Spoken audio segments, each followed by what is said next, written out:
Tech. Do I need to start again? Good morning. It's 10 a.m. Thursday, June 17th, 2021, and I call to order the called meeting, the annual meeting, excuse me, of the Board of Directors of Richard Milburn Academy, Texas, Inc.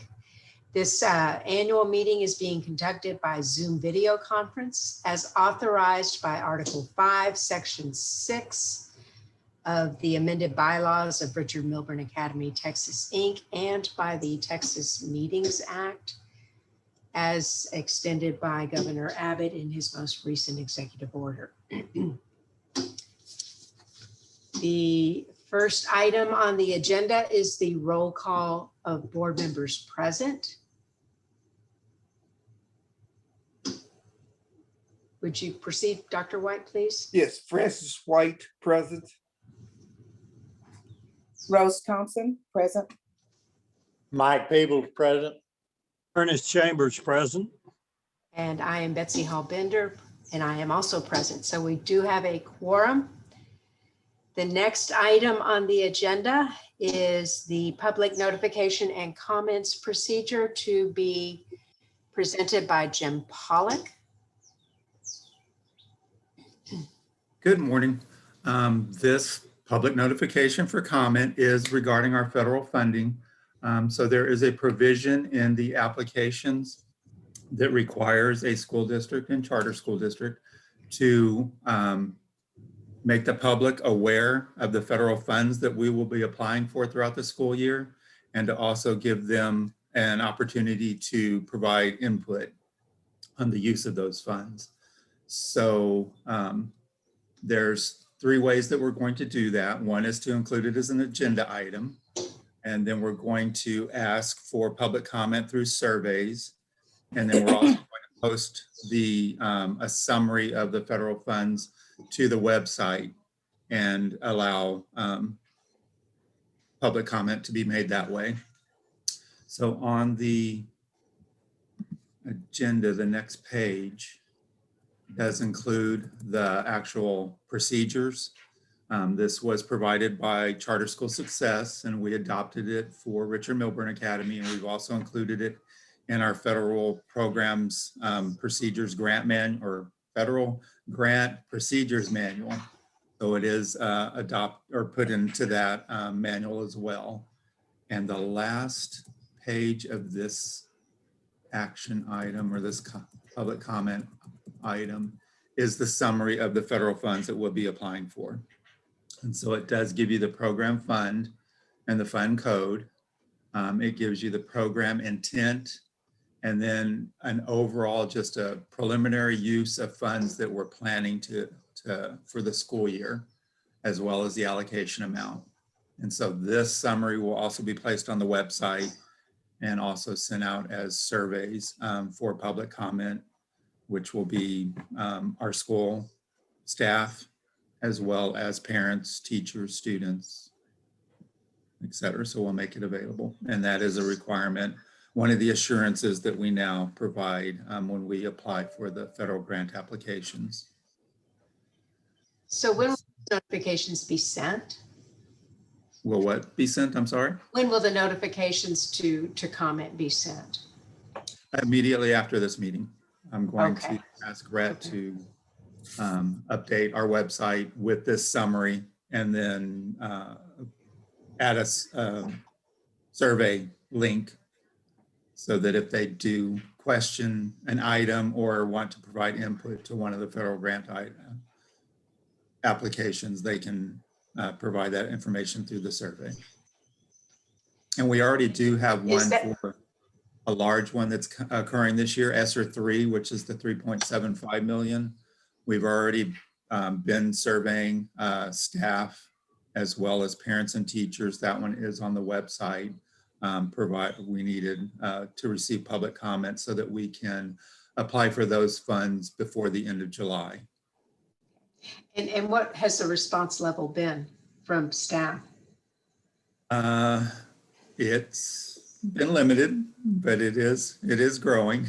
So we're hoping to, and the comments that I do receive, I mean, they are good comments and useful information, even for the the students that are making comments, it's pertinent and useful. So I was happy with some of the information we are receiving back. From parents also? From Yeah. parents also? Okay, okay. And it looks like these grants all have beginning and ending dates. So is the process designed for comments at the beginning, or is there follow-up later on that they can comment? No, it's just at the beginning. Just at the beginning, okay. And then we usually adhere to the budget that we put in place on the application, but towards the end of the school year, because we didn't expend or expenses weren't, for instance, staffing, because the mobility of staffing, we may have budgeted for 5 ATs, but one withdrew or resigned during the school year, and it took a while to replace that one. So we didn't spend all the funds. So we'll amend the budget to, or the application, and move those funds elsewhere.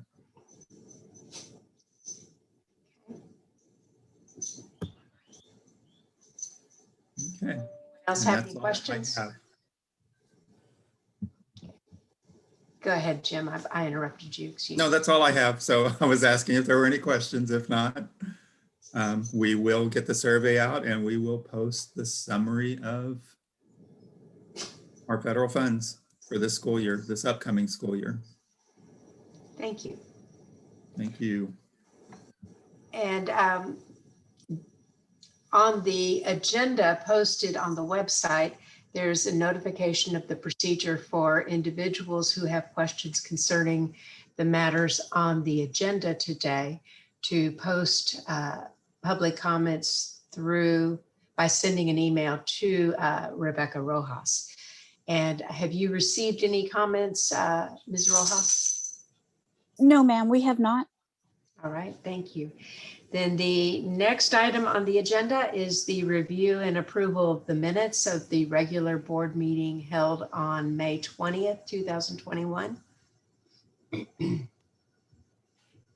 And at the appropriate time, the chair would entertain a motion. I noticed, I don't think you had Dr. Puska in attendance at the last meeting, and she was in attendance for part of the meeting on the agenda.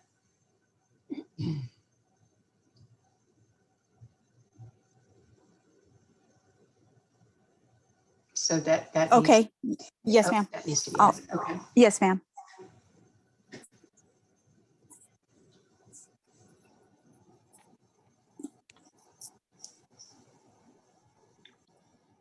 Is there a motion?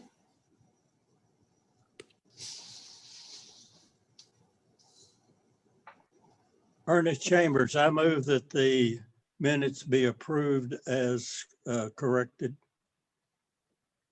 Francis White, I'll second the motion. Roll call vote, please. Rose Thompson, yes. Francis White, yes. Mr. Peebles, Ernest Chambers, yes. Mr. Peebles, you're mute. Mike Peoples abstain. And I vote yes, so the motion does pass. The next item on the agenda is information items under Article 4. And I would like to take this time to move action item 5I up to become an information item and introduce the new board members who will take place effective July 1st, 2021. The first one is my replacement, Dr. Belinda, or she's going into my position, Dr. Belinda Pustka, who will serve through a 3-year term through July or June 30th, 2024. Dr. Pustka has been in education for many years. She's been a superintendent at a small school district, at a large school district. She's been the assistant superintendent of business services for Killeen ISD. She's served as an education policy analyst, as the interim director of the school leadership Trinity University, the interim program coordinator at the University of Texas at Austin, and comes to us with a very well-founded background, and I think she can contribute a lot to the organization. Robert Clemens will be replacing Mike Peebles and will serve through June 30th, 2022. Mr. Clemens is also a very well-founded person and comes to us with a background of having worked with RMA in the best interest of our students as when he was heading up JR3 Consulting and WebSmart. He has been a superintendent also. He's been a teacher, a coach. He's been with the Brazos River Cooperative. He's very experienced, and we look forward to having Bob Clemens on. The last is Donald Nemec, who will be replacing Mr. Chambers, and his term will begin July 1, 2021 and go through June 30, 2024. Mr. Nemec is an attorney in the Fort Worth area, but does represent clients in the greater Fort Worth, Dallas Metroplex, as well as throughout the state of Texas. He has served on another charter school district, so he knows, he's very familiar with charter schools, and I think he will provide very able assistance as well. I think we have 3 very strong board members coming in, and we welcome you all aboard. When I started 5 years ago, I was the newbie on this board, and everyone else had been around for what seemed like forever. And in the last summer, we amended our bylaws to try and implement a structure where it wouldn't be a board member for life, but rather would be individuals in the community and throughout the state with educational and legal experience and experience related to charter school districts, so that we would have a fresh approach at RMA that would be refreshed rather than continuing on forever. So I hope that this approach will work, and we do welcome the 3 of you aboard. So does any board member have any comment? Okay, then the next item on the agenda is the State of the District report for the school year 2020-2021. Mr. Anderson? And Mr. Anderson is having some technical difficulties. If we could just hold Sir, for a second. that's not a problem. Or we can move to the next report and circle back to him, whichever he'd prefer. Ms. Bender, Yes. and I don't mean to disrupt the meeting. I just wanted to mention that Mr. Clemens and Mr. Nemec are both on in case they had something to say, in case they had some. All right, so I guess the 3 board members are on, and Mr. Clemens, would you like to say something?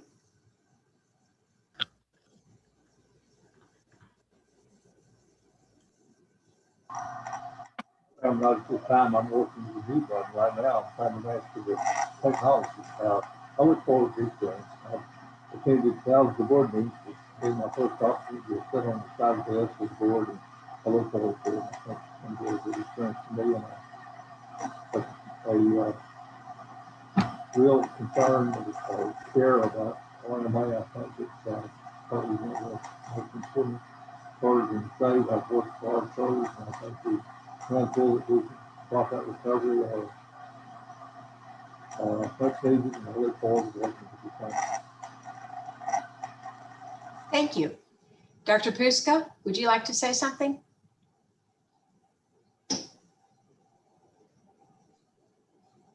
Ms. Bender, I'm not sure about Dr. Putzka. The other board Okay. member is Mr. Nemec. Mr. Nemec, would you like to say something? Sure, thank you, Ms. Bender. I look forward to working with all of you, and just a little bit about me. I am in Fort Worth. I have 3 kids of my own, 2 of which are in a charter school. And like Ms. Bender said, I have helped another charter school organization from the ground up. And so I look forward to just learning about this organization and, slowly stepping in and being able to offer some suggestions. I'm certainly not going to jump in and try to make any changes on my own right off the bat. But in any case, I do look forward to working with all of you. And Ms. Bender and the other board members that are leaving, I appreciate your service to this board previously as well. Thank you.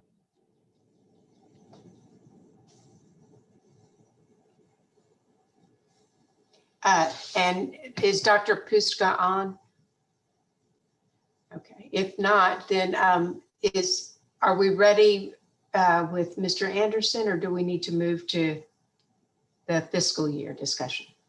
Can you all hear me now? Yes, thank you. Okay. All right.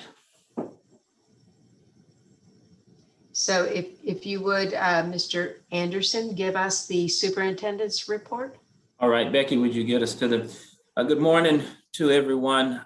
At this time, I would like to begin the state of the district report, at which time I would like to share the operations and programs that the district has undertaken in the 2020-2021 school year, as far as achievements, areas of improvement, and data to validate that. And so you will be hearing shortly from each department that the district encompasses. Becky, are you able to move to the first slide? And so I will begin the state of the district report, just sharing with you the current state of RMA. For the 2020-2021 school year, we ended with an average enrollment of 1,813 students. This led to an average daily attendance of about 68.6% of those students attended. The current academic accountability ratings have continued to remain frozen from the 2018-2019 school year. And at the end of the 2018-2019 school year, we had 1 B campus, we had 4 D campuses, and we had 2 F campuses. And so therefore, I've lost my train of thought. And then we had a C campus as well. And so that's kind of what we had in 2018-2019. And so those were frozen for the 2019-2020 school year and the 2020-2021 school year. And so basically the district is at an overall rating. We have a C rating as a district based on the accountability scores that we had in 2018-2019. As far as the Charter First rating, we are on projection to remain, to have a perfect score in that regard, as far as making sure that we've met the indicators of the Charter First process. And so we're in line or on target to meet that and continue for a 3rd straight year to make a perfect score on the Charter First. Could you go to the next slide, please, Becky?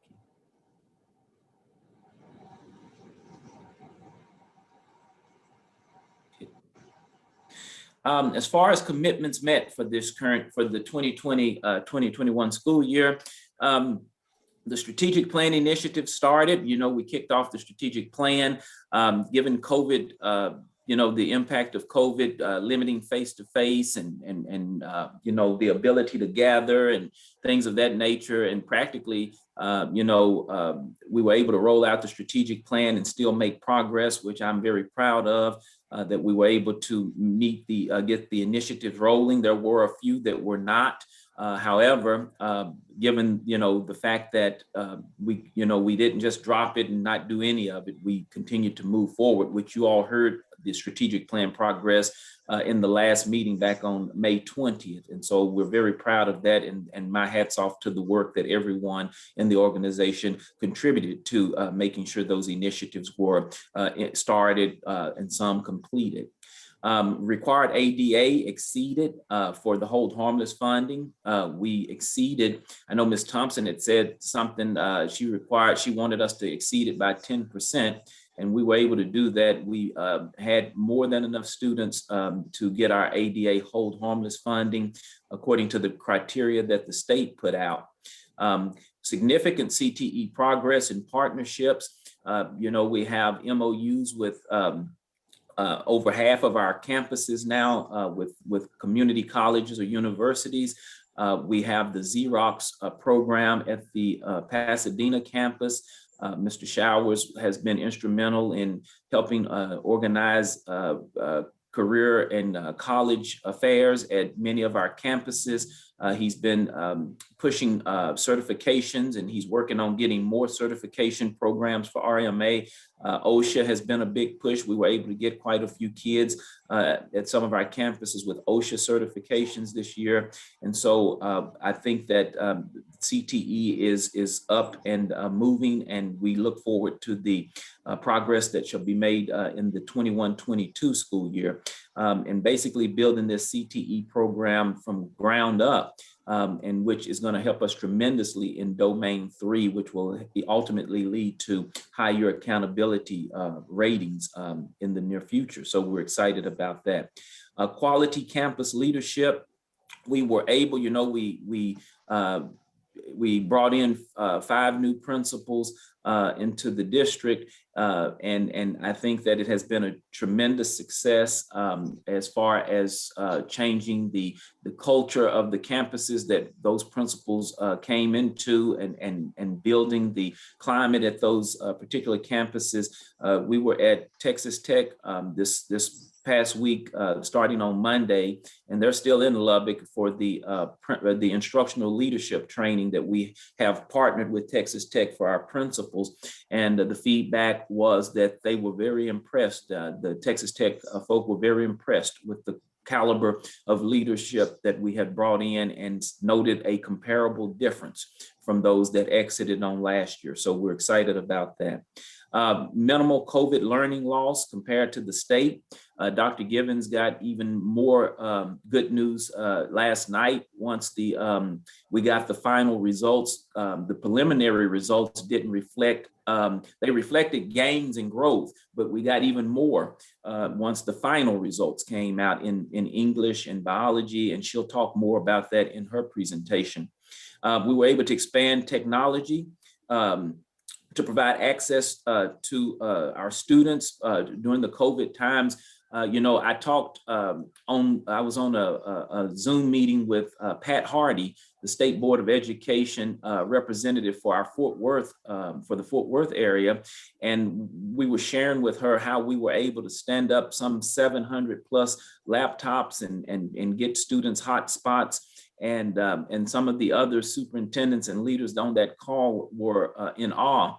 And so we were grateful to Mr. Tanton and his team that we were able to do that. And Pat Hardy was very impressed with that as well. And in more so because the fact that we're dealing with dropout recovery students, and we were able to do that.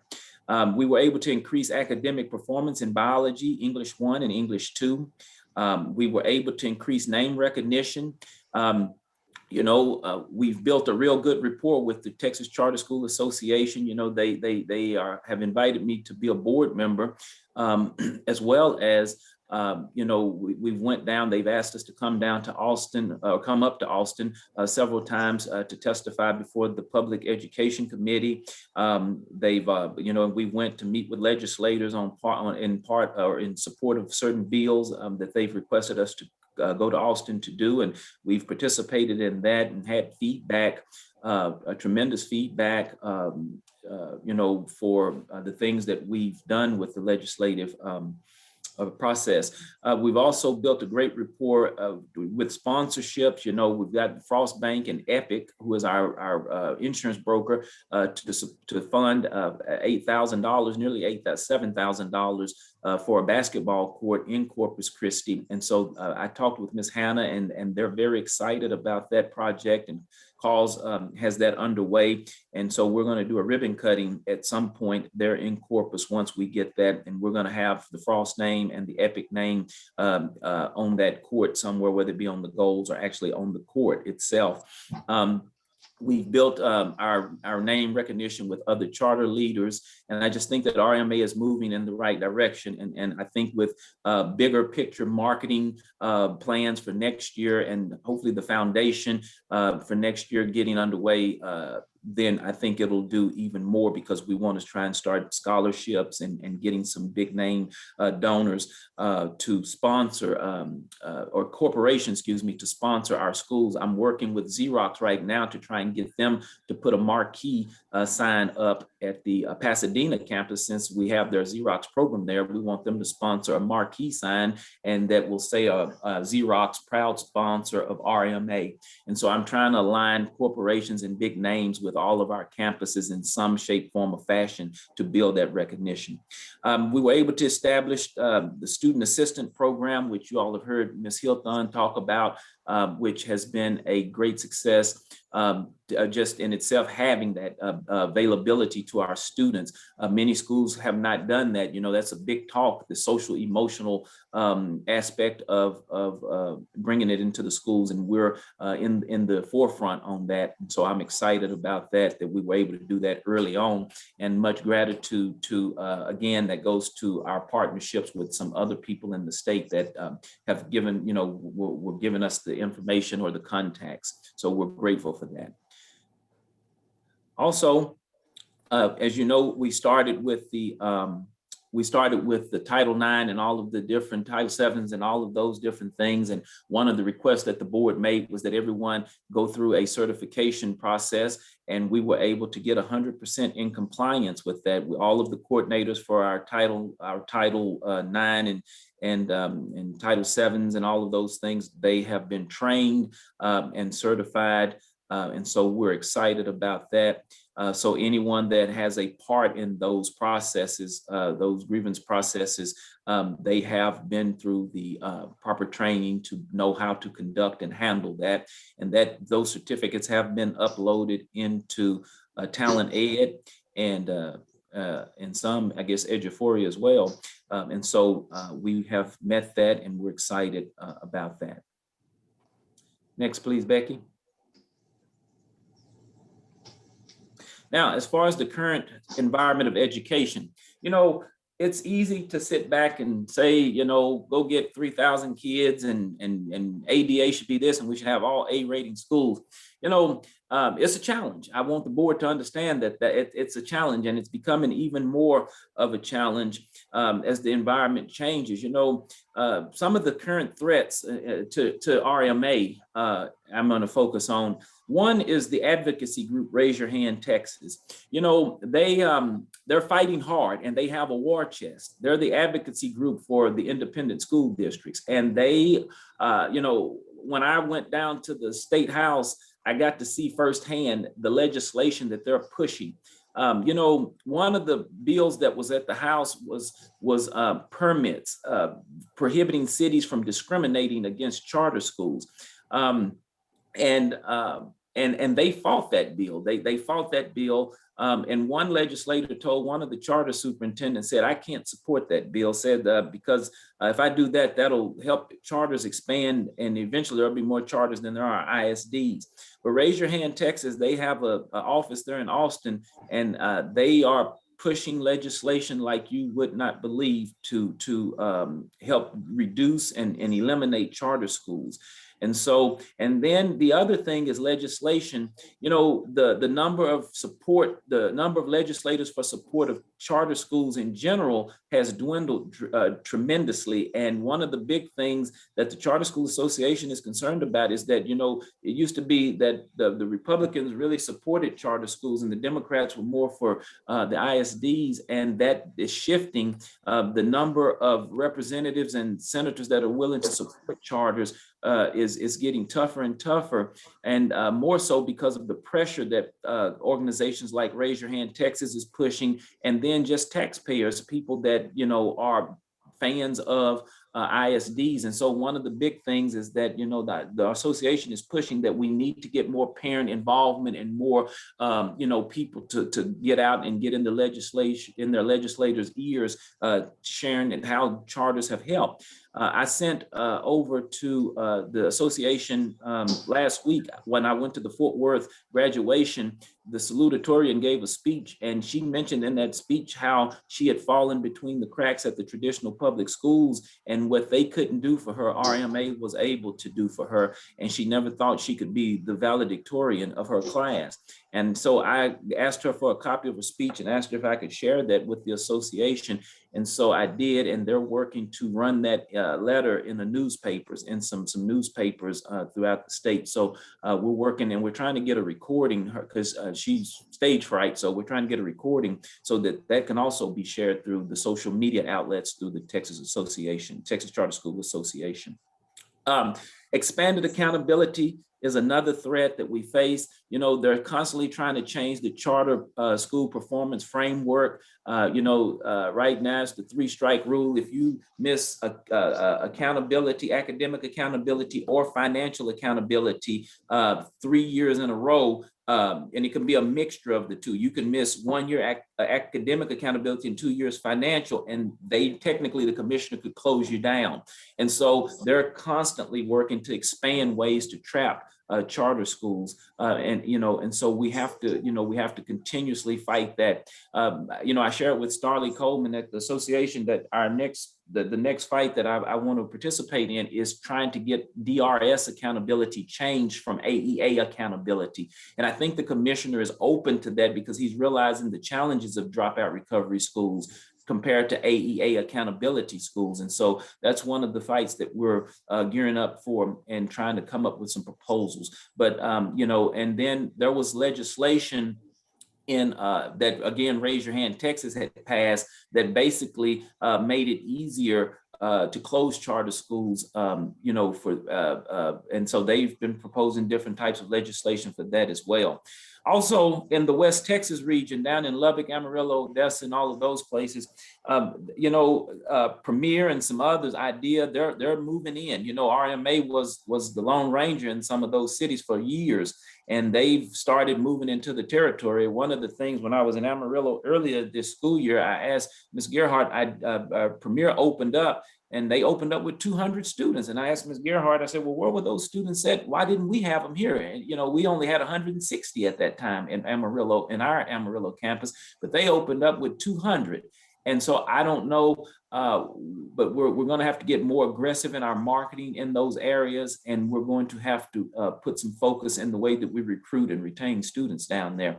And so, but they're coming in by leaps and bounds and moving into our territories there. And then districts are committed to retaining their own by creating dropout recovery campuses within their district. Many ISD superintendents have realized the money that's being lost to charter schools, and so they're fighting against it now. And so they're trying to keep those kids in their district. Some of them are even partnering with charter schools to come in and be housed in their district so they're not losing as much money. Districts are fighting. It used to be counselors and principals would refer kids to RMA from their district, but superintendents have buckled down on that and said, no, that's a no. We need to keep the kids here. And so those are some of the threats in the current environment of education. Now, opportunities, the growing number of dropouts among 16-year-old students. That was part of the legislation that we were able to get passed this year, lowering the dropout age to 16 from 17. In order to be a DRS designated campus, you had to have 50% 17 years and older. But national trends are showing that there are more 16-year-old kids dropping out than 17-year-old kids. And so therefore, we need to start partnering with middle schools. And our focus for next year is to partner more with middle school, eighth grade students and trying to recruit them into RMA. And then we had very little learning loss due to COVID. And so that, but there is, since COVID did create learning loss throughout the state, we have an opportunity to say to these kids and market to the kids, hey, RMA can help you recover credits. You lost credits, we can help you get back on track. We can help you graduate. And so we'll start focusing on trying to market that more and letting people know that that's what we specialize in. So there's a great opportunity. And I know Ms. Jansen, I think, shared with me in Lubbock that her numbers are the students that have applied and are planning to come is looking very strong. And I think that to be the case amongst throughout the district. And so we're excited about that. And then the opportunity to build upon the CTE specialty at each campus. We for a long time we've known this, but each campus, if we're able to offer a CTE program and a collaboration with universities, the more we're able to do that, I think the more students will want to be a part. And even working with a for-profit organizations, I think that's going to, mechanics and all of those things. And so I'm excited about the work that Mr. Showers is doing. And we've had conversations with working for-profits and career colleges and things of that nature. And so I look forward to expanding that at each campus so that we can use that as a hook to get students. And I think it will help improve attendance as well, because if they aren't coming to school regularly, they can't continue to be in the program. And so we're looking to enhance that. And then just the opportunity to increase resources through our education foundation. That was one of my visions and goals, and we have not progressed the way I would have hoped we would have. But now next year, there is a standard and that it will be done and that will be accomplished and set up and staffed with board members, and we were able to bring in revenue, because that's going to be a key to the success and the ability to provide resources to the district. I call the state funds welfare because it's limited to what our enrollment. But if we can get this foundation, we'll be able to pay teacher salaries and support raises in the district and provide students with more resources and technology and programs. And so I'm excited to see that take off and become an implementation for the district. Next slide, please, Becky. Looking forward to 2021-22, just building a stronger foundation. District developed lesson plans will be fulfilled and ready by the beginning of this year coming up. Bridging the gap through more effective interventions at the campus level, being able to support our students. And I believe it was, I can't remember which principal it was that presented, but I think it was Ms. Thiesfield said, we meet kids where they are.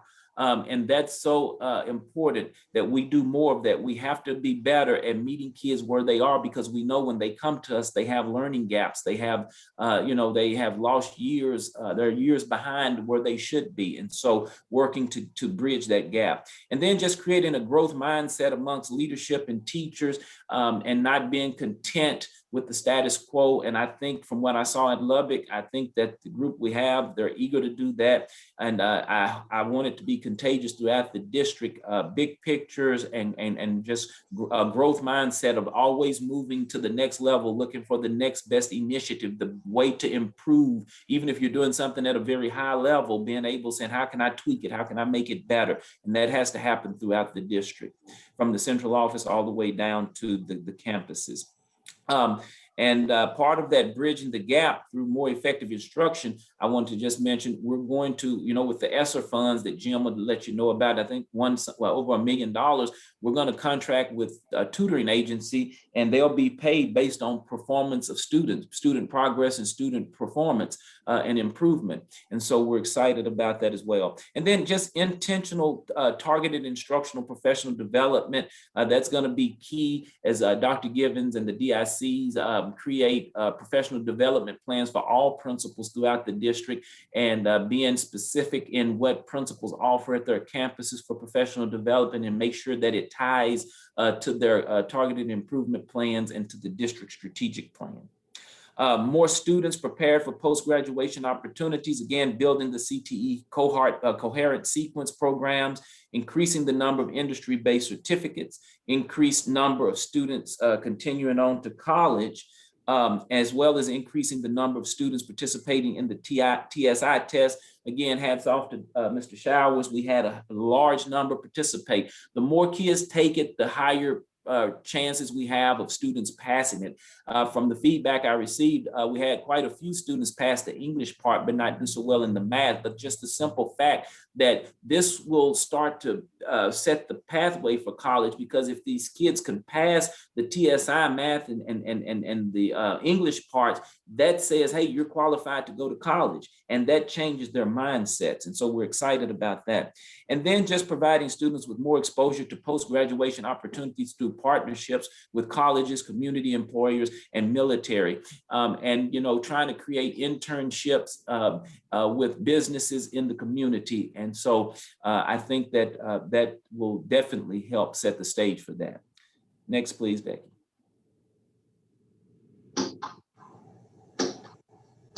And then just focus on the mental health, increasing the promotion of the social emotional student assistance program that we have available, and looking at expanding it to faculty and staff as well, giving them some options to participate in some of those types of programs, and having an employee assistance program.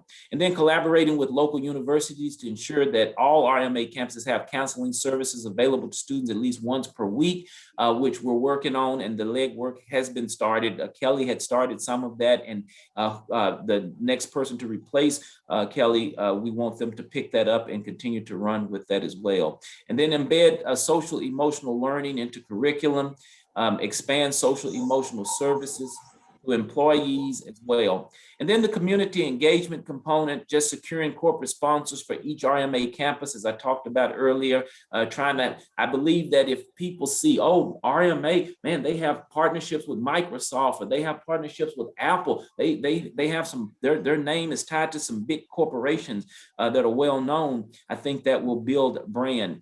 And then expand the number of people that participate in the Friends of RMA, which we have started, and more people are joining the newsletter, signing on for the newsletter, and we want to continue to increase that. And we have little stickers, kind of like Chamber of Commerce stickers, that go in the windows at different businesses, and we want to continue that. So when people go to local businesses in the communities where our schools are, they'll see that sticker that says Friends of RMA. And then just create more opportunities for parents and community stakeholders so that they're able to participate and have a voice in the direction of the local RMA campuses as well as district, and that we're aware of what parents are, where we're falling short and what we're doing very well. And so that will, now that we can get back face to face through that will take place through roundtables, committee meetings, and campus opportunities as designated or chosen by the principals and the local campuses.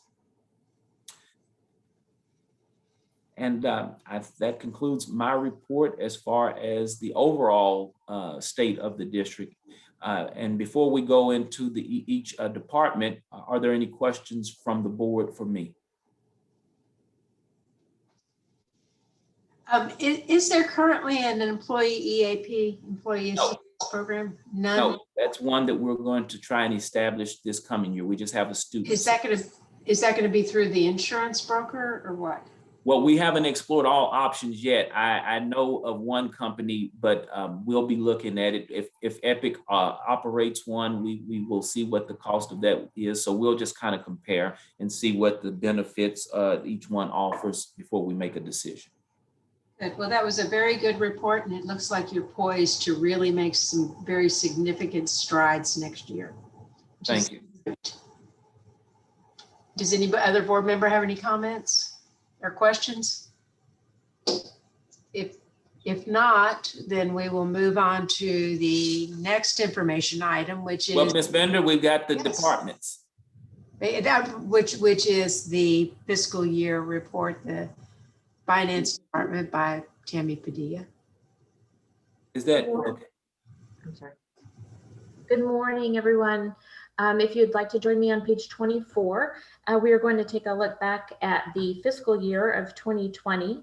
We're going to start with some of our accomplishments for this year. And if you'd like to follow me across the top of the page, we started the year transitioning from Harris School Solutions to Charter School Success with our back office support. I'd like to say I had no idea how difficult that was really going to be.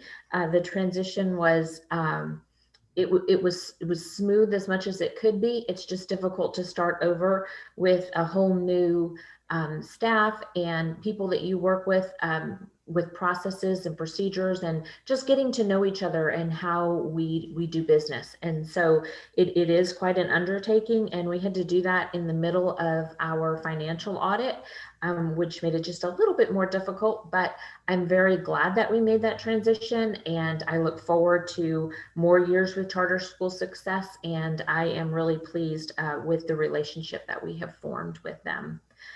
So the transition is complete? Yes, the transition is complete. Secondly, we did complete our financial audit for the fiscal year 2019-2020. We completed it timely, and it was free of material weaknesses and free of any auditor recommendations as well. Continuing on, from that audit, we received a 100 on our Charter First rating from the Texas Education Agency. That rating was based on the audit for the 2018-19 financial year, and we anticipate that we will be in the same position for the 19-20 financials as well. And continuing down to line 2, we have, as a nonprofit, we have an annual 990 form that we have to file with the Internal Revenue Service. That was filed timely, and we have not received any errors on that as well. It's due in the middle of the year because we are on a fiscal year, not a calendar year. So it was based on the calendar year of 2019 and the fiscal year of 2019-20. So that information is merged between calendar and fiscal year, and you filed the 990 form with the Internal Revenue Service. We have also passed our maintenance of effort compliance, and we do that on 2 of our federal grants. Every Student Succeeds Act is the ESSA compliance, and Individuals with Disabilities Education Act is the IDEA B compliance. And when I say that we passed those, that's a test that TEA does to make sure that we are providing the same level of funding from our state funds as well as from before these federal funds kick in. So we have to maintain that level of compliance with our state money before they will kick in and provide us this federal assistance as well. And so they test us on that every year. I have set up in WebSmart many reports this year. Once I figured out how to do that, I was able to go in and set up reports for our directors and also for our principals. So they are receiving such reports as outstanding purchase order reports that let them know where they are on the status of their purchase orders, if they need to follow up on those or if we need more paperwork for those. They also receive their budget reports, which tells them not only what their budget is, but it tells them what they've spent, it tells them what they've encumbered, and it tells them what their balance is. We do that for their state funds, and we also do that for their campus activity funds so that they can see that information on a weekly basis when they're making decisions for their departments and for their campuses. We also applied for the Paycheck Protection Loan in January of this year. We applied for it, and by March we had submitted everything and received the funding for that. It is reflected in our cash balance, and we will be working with Charter School Success and our auditor to make sure that we are expensing all of that money in the appropriate fashion in the 21-22 financials, so that we can also ask that loan to be forgiven within the same time period and have a reconciliation of the revenues with the expenses for that Paycheck Protection Loan. And if you want to continue on to page 25, I have come up with a few areas that I think that the finance team can improve on. The first thing is developing some purchasing guidelines. Currently, we don't have any guidelines for our campuses to make decisions on what to order. Each of us, there's an approval process or an approval queue that a purchase order goes through, and each of us within that process looks at different things. I, for one, look at the account string and the coding to make sure that everything's being compiled correctly. Another director may look at the dollar amount and decide whether it's justified or not justified. I would also look at the budget to make sure that they are within their range of spending. for that item. We would like to come up with a list of commonly used items on a campus and also at central office, so that when individuals are looking to order items, we have looked at the prices of different things and we have a guideline for you to say that, you know, we would prefer one item ordered over another to make sure that the district funds are being expensed properly and to the best of our ability.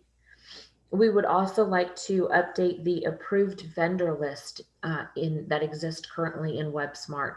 We have about 5,000 vendors that have been set up for RMA. There are a great many of them that have not been used in a number of years, but they're still showing up as active. This often leads to confusion from directors or campus principals when they're trying to decide which vendors to use. Some of those vendors that haven't been used within the past several years likely don't have the correct paperwork that's required of vendors now for funds to be expensed. So we're going to start to look at those vendors and inactivate the ones that have not been used in several years, so that we can get that list down to a more manageable list for our campuses and also for central office. So when you deactivate them, will you contact them first, or, you know, we haven't used you for 3 fiscal years, if you are interested? Yeah, there likely will not be any correspondence with the vendors since we haven't used them in that long. This would be so that when our principals and central office is looking for a vendor to provide a service, they have a more accurate list of vendors that we've used recently. So they don't have to go through all the weeds to get to the flowers, right, so to speak. Yes. Okay. I would like to conduct several training sessions next year with central office and even with the campuses mostly. The principals, they are responsible for entering purchase orders on their campuses. They review and sign all of the expense reimbursements for the district for people that are traveling or just requiring a reimbursement. And they get those WebSmart reports on a weekly basis. And I want to make sure that they are understanding the reports that they are seeing, and they know how to differentiate that information, understand it, and get to the result that they need. So we'll be trying to do that within this. We'll be doing that this year. We'll probably be using the principal cabinet to ask them where they would like to focus maybe some of those training sessions, so that I can dive deep into the areas where they're needing a little assistance when it comes to finance. We are also going to try and improve our compliance for program intent codes for state funding. So our attendance money that received from the state, our foundation school money, it comes with some compliance that we have to abide by. And one of the indicators is for PIC codes. The PIC codes represent the different areas of spending within your money. So we have state compensatory, we have career and technology, and we have special education, we have general education, and then we also have our federal PIC codes. And so we want to make sure that our directors are aware on a monthly basis of where they stand with this program intent code compliance. It is something that TEA tests for, and you have to have on an average of every 3 years, you have to be compliant for the amount of money that the district has spent for each of those programs that I just named off. And so I think, since I can't really make recommendations on what to spend the money on, I can let you know exactly where you are on a timely basis, so that you know how much money needs to be spent within these areas so that we are compliant. The amount of money that we have to spend is directly related to the PEIMS reports that we submit that indicate how many students we have in each of these areas for career and technology, state compensatory, and special education. So these are our students. They represent the students that we serve. So we need to be spending that money for those students in those areas. And so I'm responsible for making sure that the directors have that information and that we're spending appropriately. And Do you have target deadlines for completion of these various projects? I didn't I didn't go through and put individual dates for anything. It's just what we intend to do within the next fiscal year. Do you have priorities on this list? In other words, do you have a plan of attack?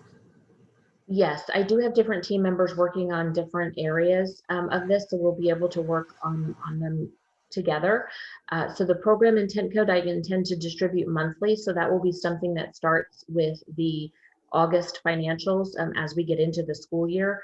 When we get those financials back from Charter School Success, I review them and I will be looking at the program intent code compliance, and that will be going out on a monthly basis starting in August.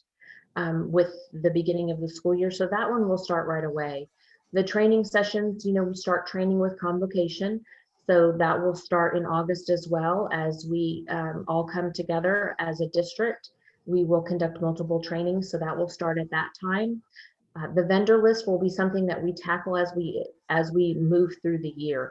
It won't be something that we'll be able to have done within the first month or two of school starting, but I do intend to have that finished before the end of the fiscal year, the 21-22 fiscal year.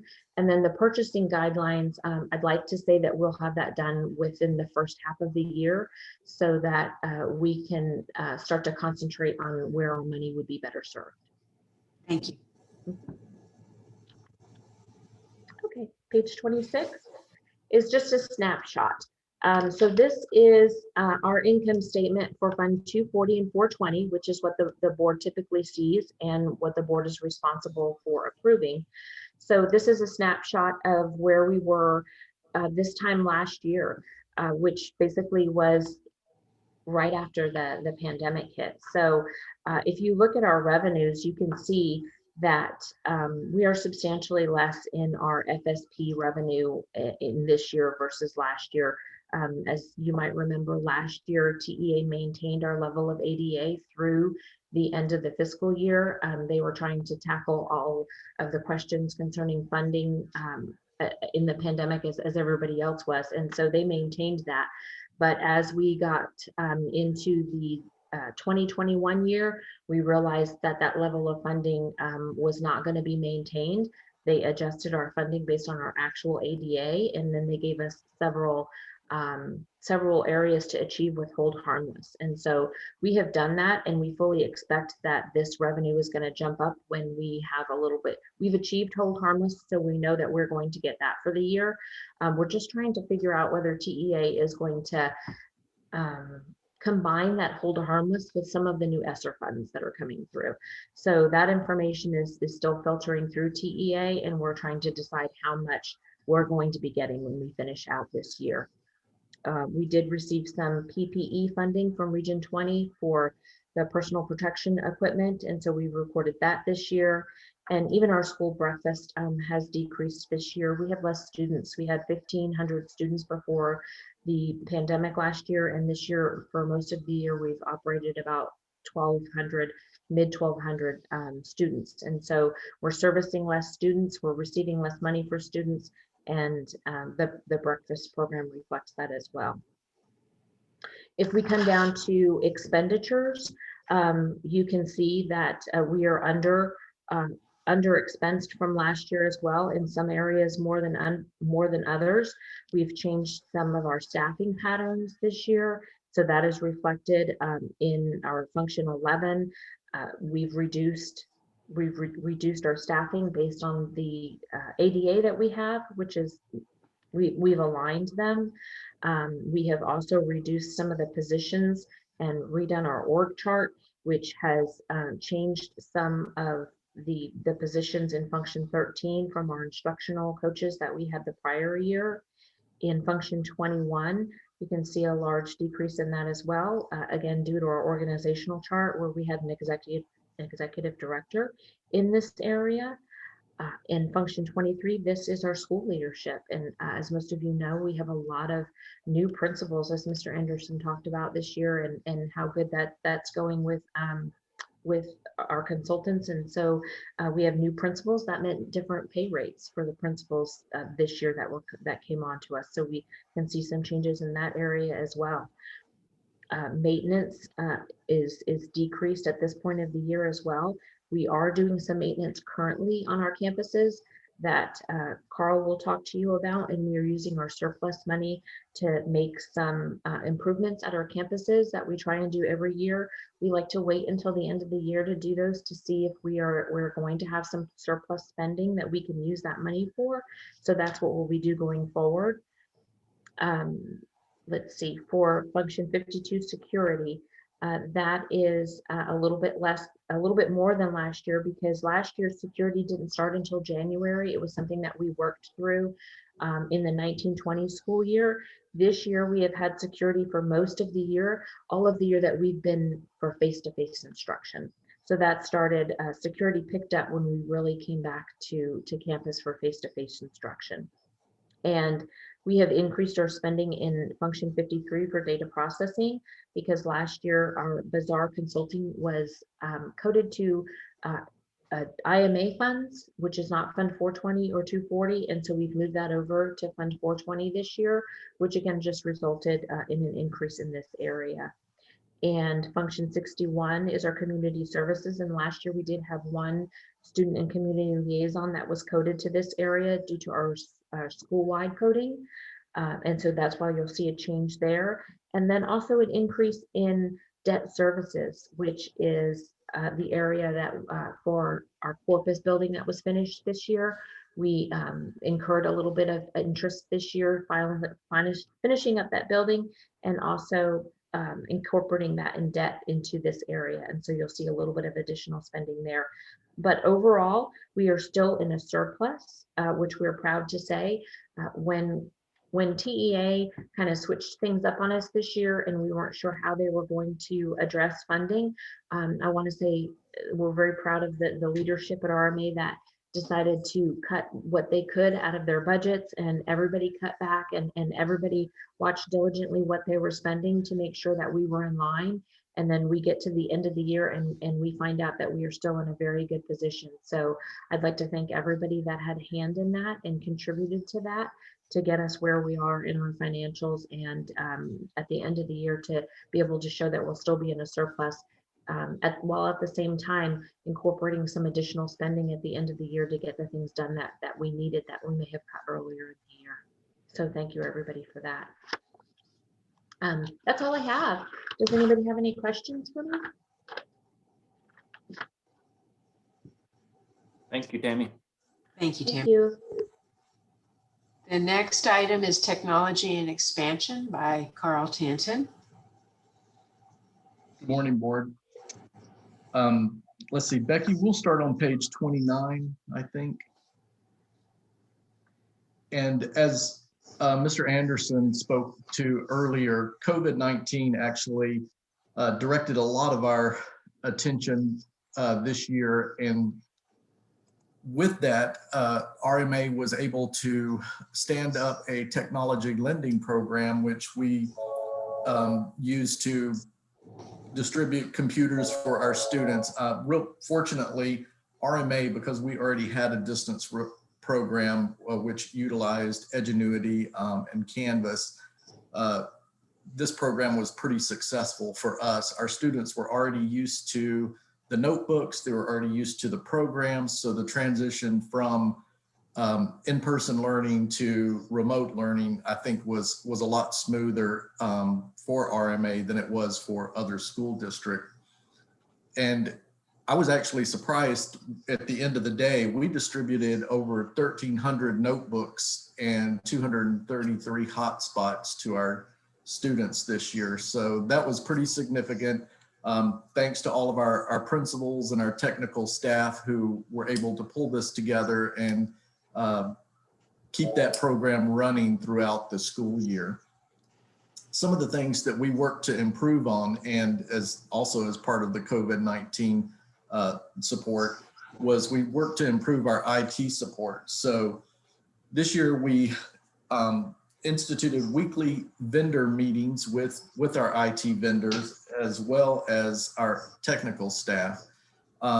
We added a 1-800 support service that we were able to use for our students and teachers who were working remotely.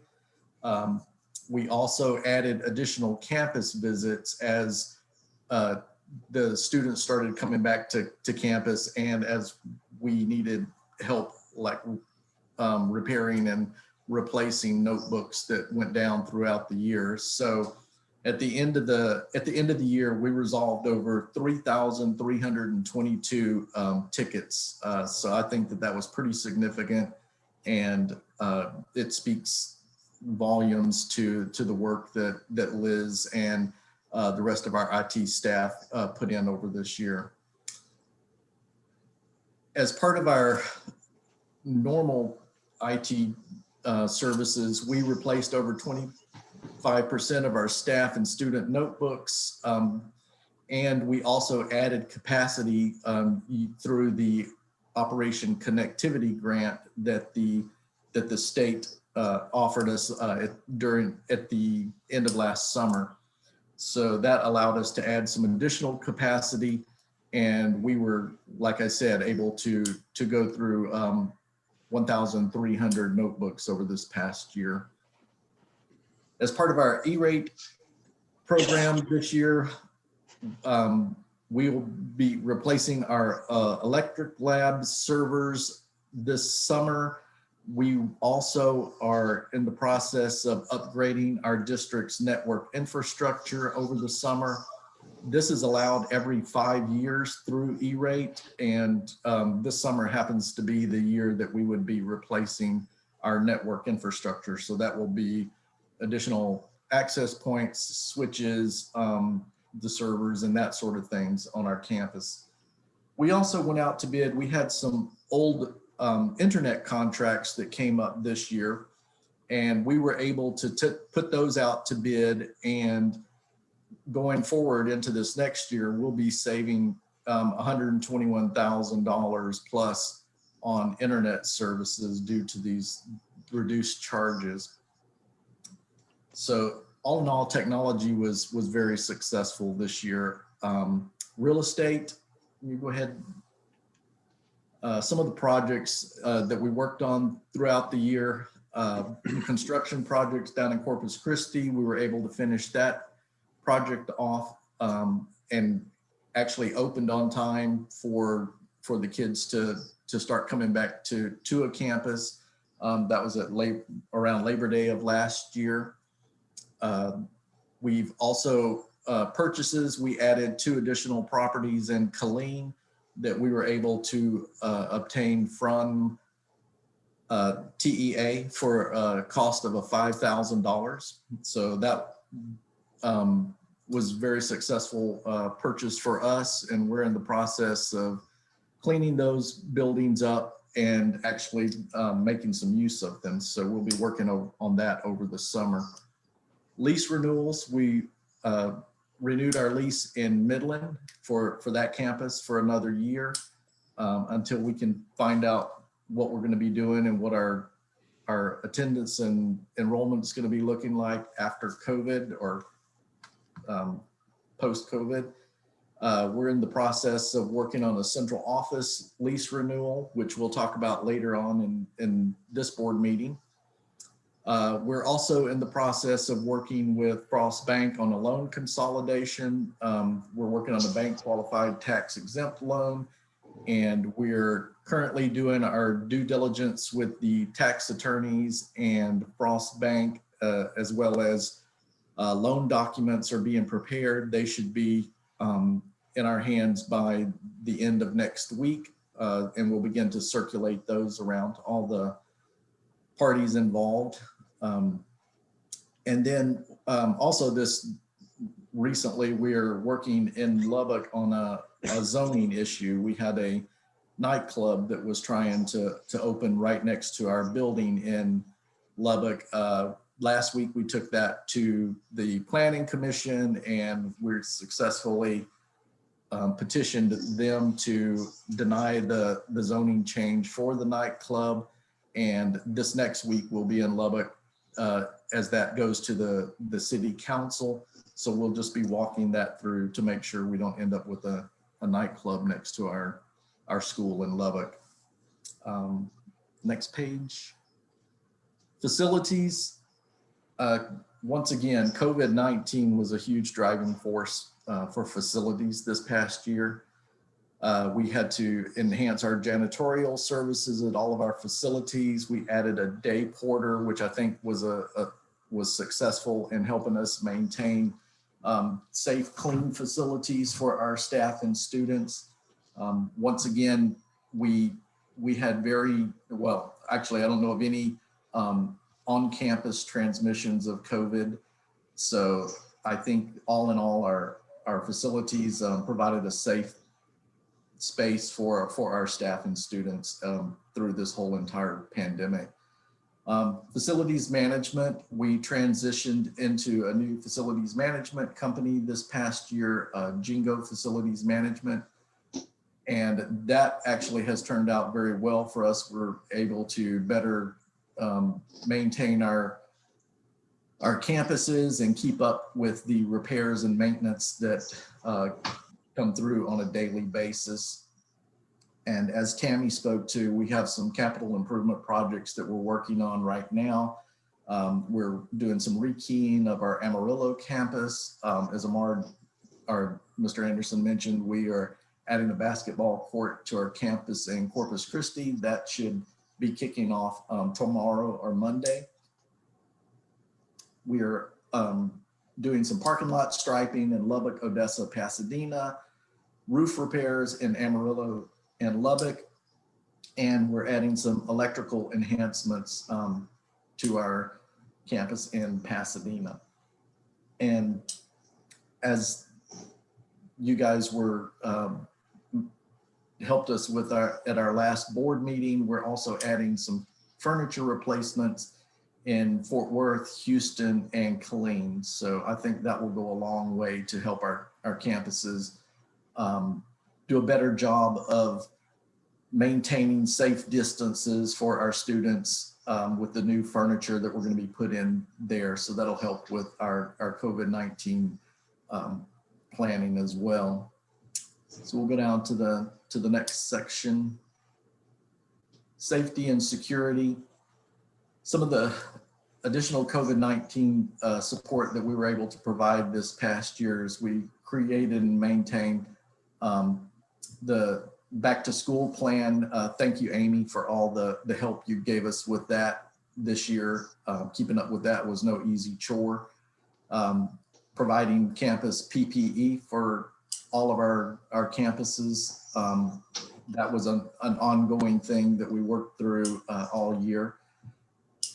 We administered the fast test program. So we provided testing for COVID-19 on all of our campuses. That program actually was very successful. There were several occasions where students or staff were tested and actually came out positive, and we were able to send them home before they were involved on campus. So we, were able to limit our exposure there. And throughout the year, we had to do some TEA COVID-19 reporting that was due every Monday. So thank you to the staff for helping with all of that. The other things that we worked on this past year, safety and security, has been enhanced by TEA. The amount of exposure that we're getting to that is pretty intense. We developed crisis management plans, which we sent out to all of our campuses. We're in the process of developing our emergency operations plan, which we have our safety committee has helped with that, and we've had some meetings along those lines. We're also in the process of developing a Safe Start program, which will play into our ESSER grants and also our ability to open schools safely this next year. And one of the other projects that we implemented this past year was we updated our Raptor system. And so the software now will also provide some emergency alert, an emergency alert system as well. So all in all, it's been a pretty busy year for us here at RMA, as Tammy and everyone else has alluded to. And so with that was our year. any questions or concerns that you guys might have for me.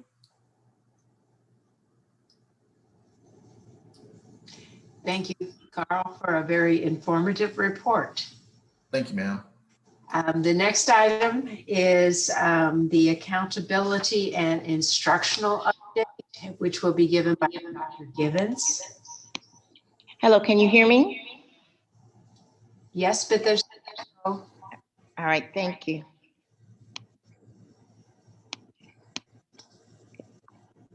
Okay, Becky, could you turn to slide 34, please? Yes, ma'am, we're ready. We want to start with some highlights. And we have some highlights from the STAR EOC, and they are that we exceeded TEA's expectations in participation of the fall STAR testing. And also we had minimal learning loss, and I think that's credited to the fact that RMA already had a very strong, robust online program in place before COVID. Another highlight was increased student participation in the EOC testing in the spring. Areas that we have shown great improvement have been increased overall in English 1 STAR performance, increased overall performance in English 2, increased overall performance in US history, increased overall performance in LEP students in the spring EOCs. In the CCMR component, which is college, career, military readiness, increased CCMR participation with the implementation of TSI assessments. Also, the district is working very hard on coding, and the district back in February, the district CTE 2 coding was at 15%. Currently, it is at 58%, which is a 43% increase. The district has also worked very hard on aligning its industry-based certifications for all of its CTE programs. Next slide, please.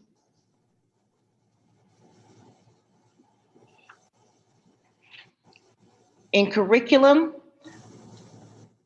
we have our instructional platforms of Canvas and Edgenuity was set up to provide instruction virtually as well as in person. Again, I believe this had a lot to do with the minimal instructional loss that our students had this year.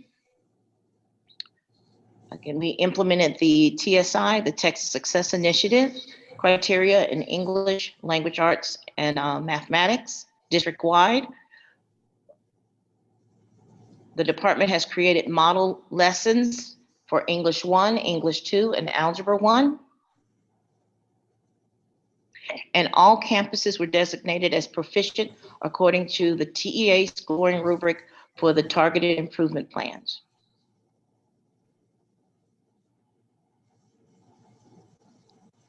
All staff were trained in analyzing data, and we also had particular training in Domain 1 and Domain 3, which is how all of our campuses are held accountable in the TEA accountability system. In our counseling department, we have the Student Assistance Program and Training Services that was implemented this spring. And also in counseling this year, they streamlined student intake process to more effectively capture students' courses and non-standardized testing history. Next slide, please.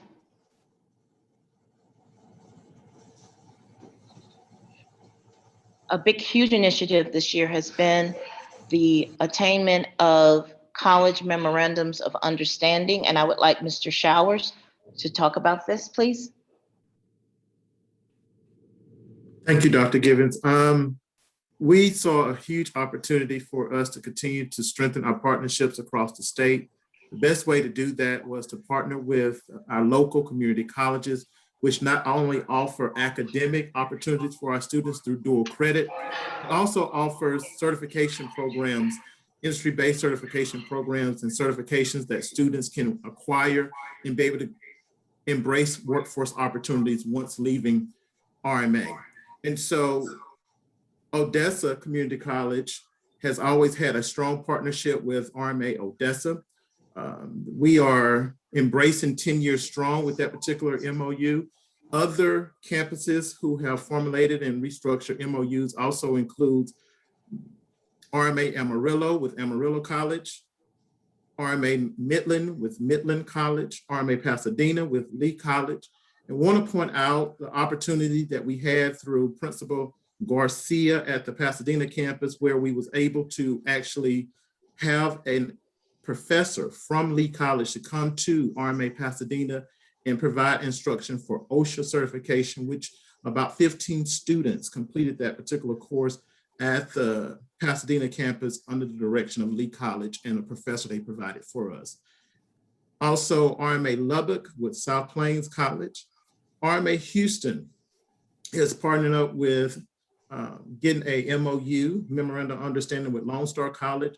Currently, that particular MOU is waiting board approval from Lone Star Board, and we look forward for having that process completed soon. We are in final negotiations and discussions with 2 other memorandums of understanding for RMA Corpus Christi, as well as RMA Fort Worth, and look forward to being able to add those to the list for the 21-22 school year. I really wanted to share briefly, again, some of the benefits for these partnerships across the state with community colleges. Dual credit opportunities. Not only can our students be able to have their high school credits, but also be able to gain college credits while in high school. So through MOUs, this opportunity is afforded to our students at each of our campuses that have an MOU. Also, in the lack of not being able to have the space on some of our campuses for labs, workforce readiness programs, we can utilize through our MOUs workforce certification programs that's offered, level 1 and level 2 certifications programs that are offered at the community college. And so we are looking forward and excited about the MOU partnerships we have with community colleges across the state. I yield back to Dr. Givens. All right, thank you so much. Okay. Our next slide is our performance, star performance for the fall of 2020. It's by campus. And what you have here is meets, approaches, and masters. And the way we calculate that is you take your approaches, you take your meets, and you take your masters, you divide by 3 and you get a raw score. And then TEA has a database that can convert that raw score into a domain score. This is not the domain 1 score, this is simply the star performance score for each campus.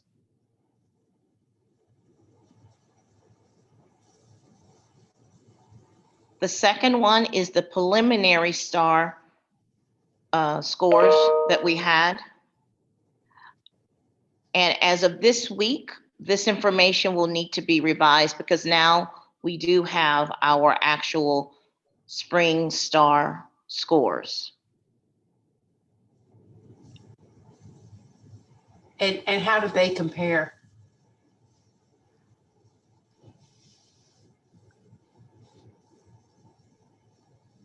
Can you go to the next slide, please? We're going to go through each of the 5 assessments.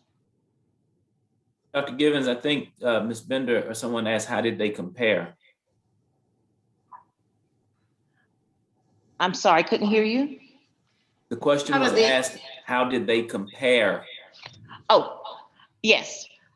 Overall, we did quite well, especially in the spring. If you would go to the Algebra 1 slide, because this has the actual spring, official spring EOC data. Okay. And what this is showing you the blue is spring of 2019, so it's pre-COVID. The yellow is fall of 20, so it's during COVID. And then the green is the spring of 21. I want you to just keep that in mind. So the blue is before COVID, the green and the yellow are this year. Okay. And in algebra, in the spring of 19, we were at 24%. And then in the fall of 20, we were at 19% in approaches, and we were at 13% in approaches. For meets, we were in the spring of 19, we were at 4% at meets, 1% in the, or 2% if we round it up, 2% at meets in the fall, and 1% at meets in the spring. But let's, and here is biology. Biology before COVID, in the spring of 19, we were at 52% at approaches. We were at 31% in the fall at approaches, and 37% at approaches in the spring. At meets, we were at 10% in the spring of 19. We were at 6% at meets in the fall of 20, and 6% in the spring of 21. At masters, we were at 4% in the spring of 19, 0.5% at masters in the fall of 20, and none in the spring of 21. But I want us to look at English 1. At English 1, before COVID, we were at 20%. But here, this past school year in the fall, we were at 22. So we actually grew in English 1 in approaches. And then we were at 20% in the spring. So overall, we had strong growth in English 1 during COVID. For meets, in the spring of 19, we were at 6%. In the fall of 20, we were at 10% of our students were at meets. And in the spring of 21, we were at 8%. And these are the actual TEA star results. And then we were at 0% for both meets, for masters, all 3 semesters. And then we have English 2. Again, the blue is the spring of 19. Spring of 19, we were at 21%. But the fall of 20, we were at 24%. So again, we grew. And then this past spring of 21, we grew even more at 25%. At meets in the fall before COVID, we were at basically 1.5%. This past fall, we were at 12%, and this spring we're at 12% for meets. And at masters, 0%, 0.5%, and less than 0.5% in English 1. But I do want to point out the fact that we actually outperformed in English 1 and in English 2 during COVID. US history, before COVID, we were at 60%. This past fall semester, we were at 49%. This spring, we were at 52% at approaches. At the meets level, before COVID, we were at 23%. At meets, we for the fall, we were at 17%. And for the spring, we were at 22%. And then for masters, Before COVID, we were at 5%. In the fall, we were at 3%. And then in the spring, we were at 9%. Are there any questions?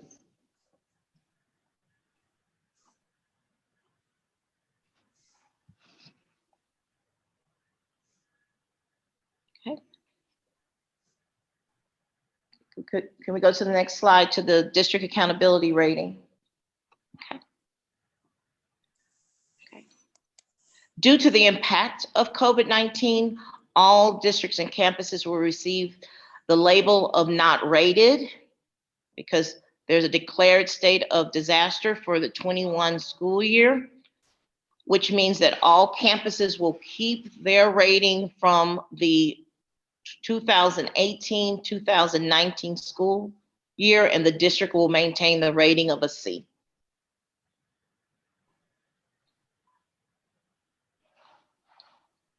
Okay. Here are some areas that we see that we need to address regarding STAR. We need to definitely address our Algebra 1 STAR EOC performance.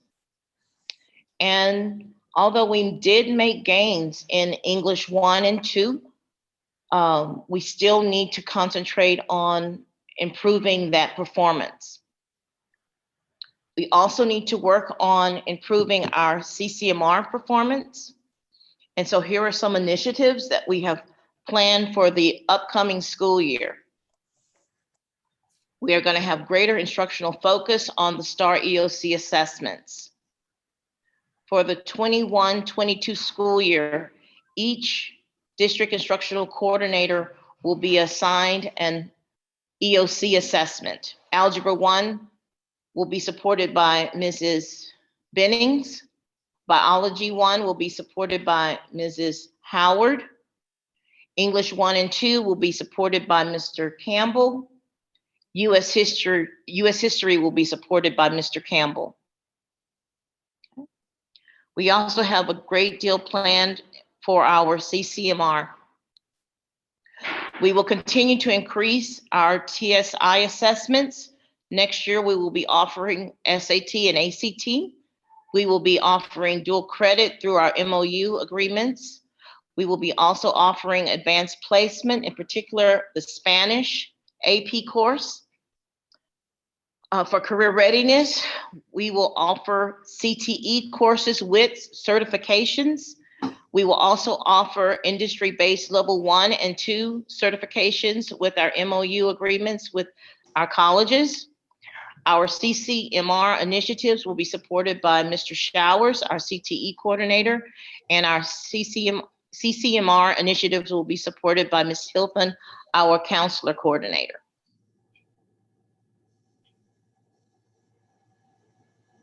Are there any questions?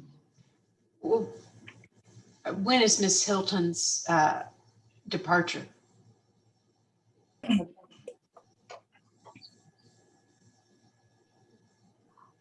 I believe her last day is next Friday. Okay, so whoever her replacement will be. I'm sorry, I cannot hear you. I said whoever her replacement will be her responsible for the CCMR. Yes, they will. Thank you. Does any board member have any questions? When we talk about the MOUs, are we reaching out to schools like the TSTI or TSTC, some of those more technical schools? Yes, we're reaching out to anyone. I'm sorry, we're echoing. You'll have to pardon Dr. Givens. She's in Lubbock, so they're at the hotel trying to participate in this meeting. I'm sorry, we can't hear you. I can chime in on behalf of Dr. Givens in regards to MOUs and other opportunities besides community colleges.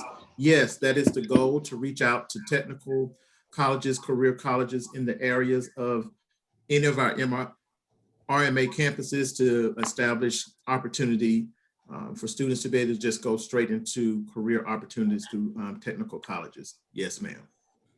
Thank you. And I appreciate the work that y'all are doing in that particular area. Thank you.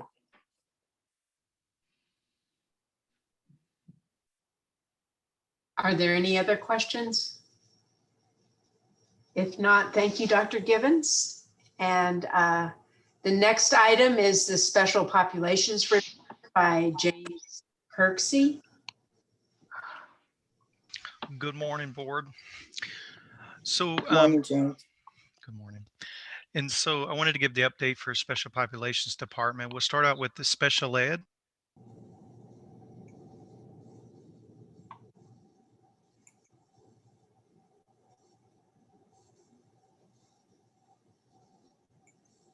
The slide is up.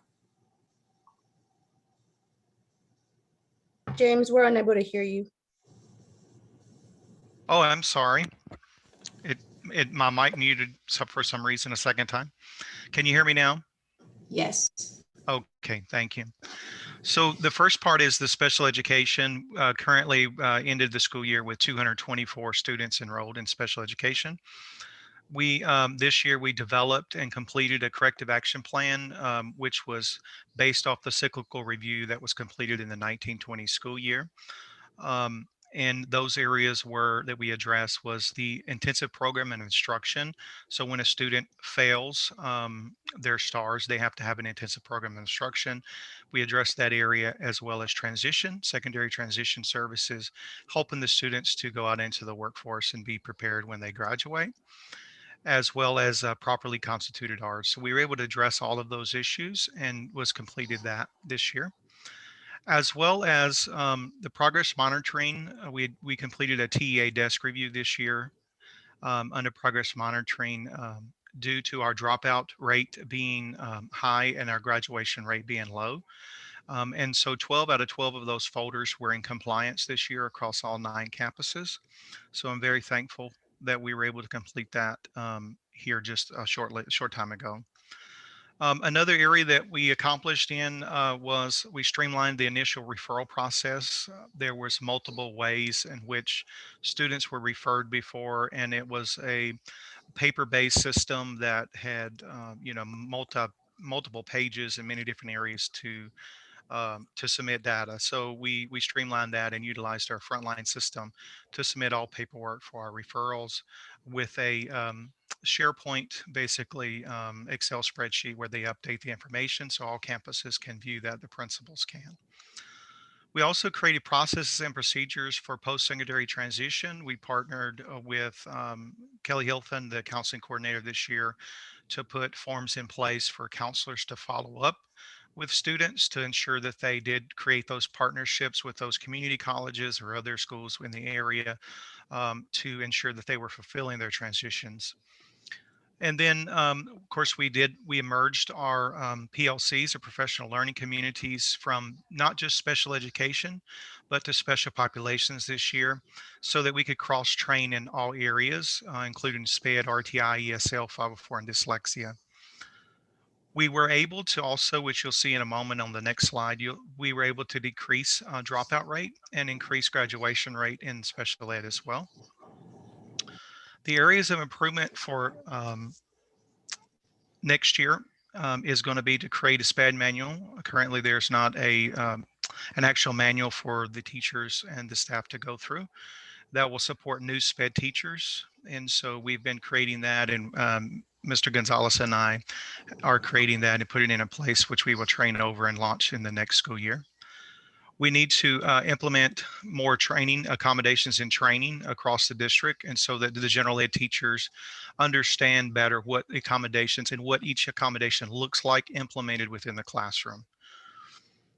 Increased instructional training and implementation as well. Again, ensuring that the teachers know what those accommodations look like within the classroom and how to actually implement them. So we're going to increase that training for next year. Here's actually a slide. Thank you, Jim, for providing this. It is it's showing here, actually basically from 2018 to 2021. You can see in 2020, we had an annual dropout rate for SPED was 21.4%. And we were able to decrease that over this school year to 16.9% for the dropout rate. So you can see that's a significant improvement, close to about 5% decrease in the dropout rate, as well as the graduation rate from 2020 was on that 4-year graduation plan. Our rate was 46.9 last year, and we're at 55.4% for graduations rates. This year is what we're looking at. Okay, can you go to the next slide? And this is just some information. We were able to have 12 out of 12 for our review. For our desk review, I was sharing in the areas of IEP development. We were 12 out of 12 compliant, IEP implementation, and IEP transitions. Can you move down, Ms. Peggy? Any questions for special ed that I just went over?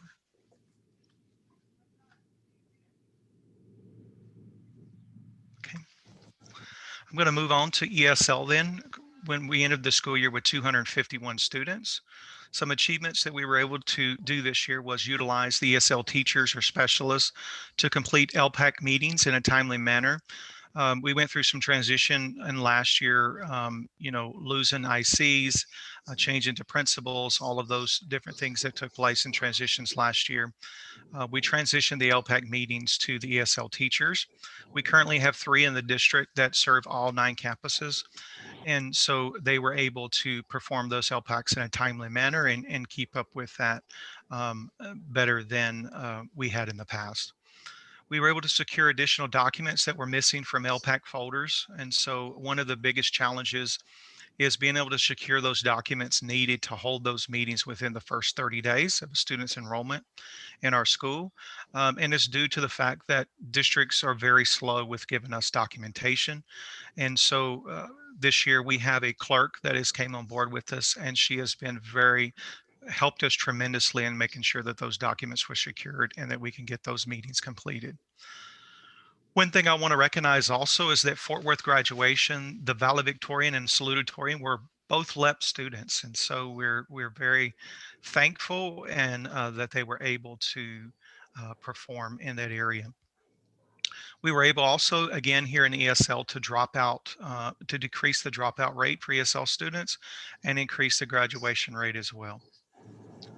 Some areas of implementation for next year is going to be that we implement our newcomers program. We just recently purchased this year, mid-year, newcomers program. And so we want to make sure that those students that are coming in, especially with an influx in new students that do not speak English coming in, that we implement that program with fidelity. And so that will assist those students in being able to perform at higher levels before the end of the school year. Additional training also to teachers in linguistic accommodations so that they understand what those accommodations are and then what they actually look like. And of course, we want to continue to increase our graduation rate. Ms. Becky, can you go down to the next slide? Thank you. And so you'll see here that overall, if you look at our annual dropout rate for the all for 2020 was 21.6%. And if you look at 2020 for ELs, our dropout rate was 23.6%. However, this school year, we're looking overall as 20.4, and our ELs are down to 17.3. So we're able to do about a 5% decrease in our dropout rates in the EL department. And then as well as a 4-year graduation rate, last year for ELs, it was 46.4. And we're looking at this year 52.2%. So again, about a 5% increase in that graduation rate for 4-year graduates. Any question on ESL information I shared? Okay, if you can go to the next slide. For our 504, we have 142 students that we entered the school year with.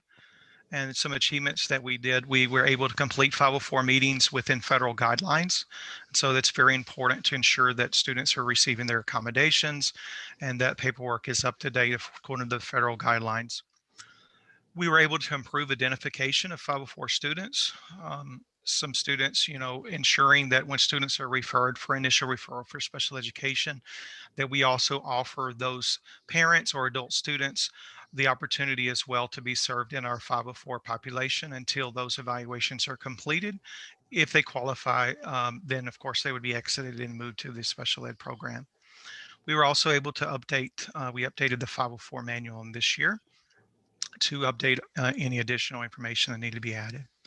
Next year, we're looking at additional training for accommodations within the classroom to assist teachers in implementation with the goal to increase STAR results. And so we want to continue to focus on and ensuring that the students are growing in their academics, which should show in the STAR.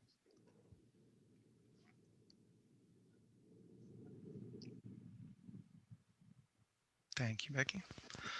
So the next area is dyslexia. So at the end of the year, we closed out the year with 47 students. A few achievements that we did for our dyslexic students, our dyslexia department, was purchase and implemented the Language Live program.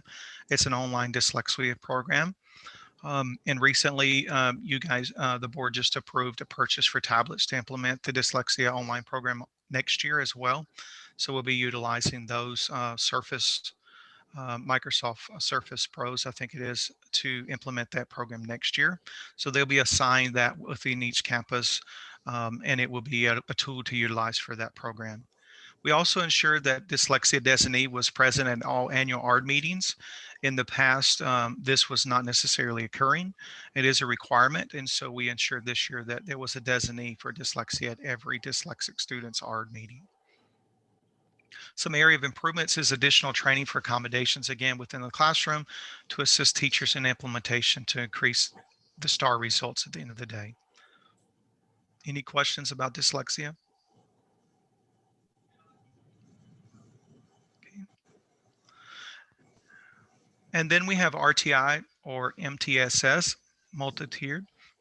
And so we actually updated the RTI MTSS manual.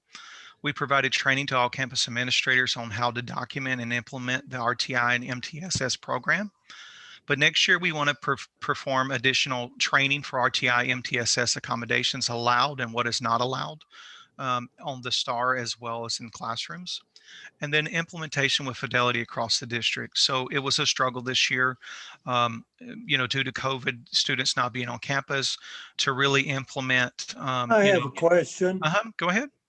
What is RTI/MTSS? I thought you might ask that. So RTI is actually response to intervention. And so MTSS is multi-tiered system of supports. And so the old term was response to intervention, and they're moving to the new term, which is multi-level tiered system of supports. Thank you. Mm-hmm. And so again, it was a struggle due to COVID and students being on and off campus to really implement with fidelity the RTI process or MTSS process. And so we want to ensure next year that we are doing that with fidelity across the district.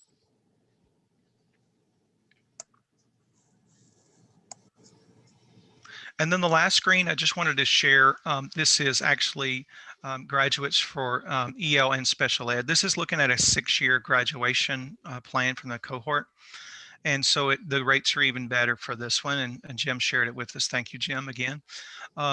We were looking at 65 current graduates on a 6-year graduation rate for this year. So that means that they graduated within 6 school years. And then also we're looking at a 34 graduates for EL in a 6-year time period. So the graduation rate for that is 49.6% for 6-year and 28.8% for ELs. Any questions for me?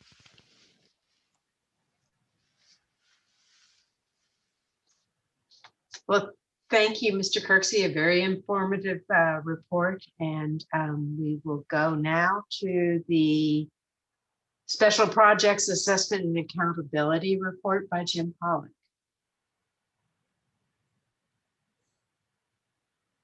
Okay, good morning again.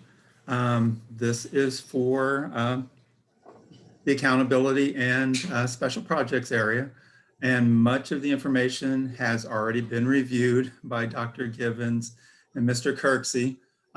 But what I did when I was reviewing the data or analyzing the data was looking at the changes and trying to see what impact the change in our passing rate had on the district.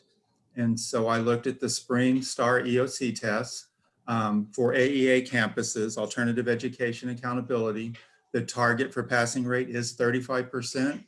And so for the spring across all subjects, we did achieve a 28.6%. It was down 2.8% from the spring 2019 pre-COVID administration. But as Dr. Gibbons stated, that the English 1 and English 2 EOC passing rates did improve.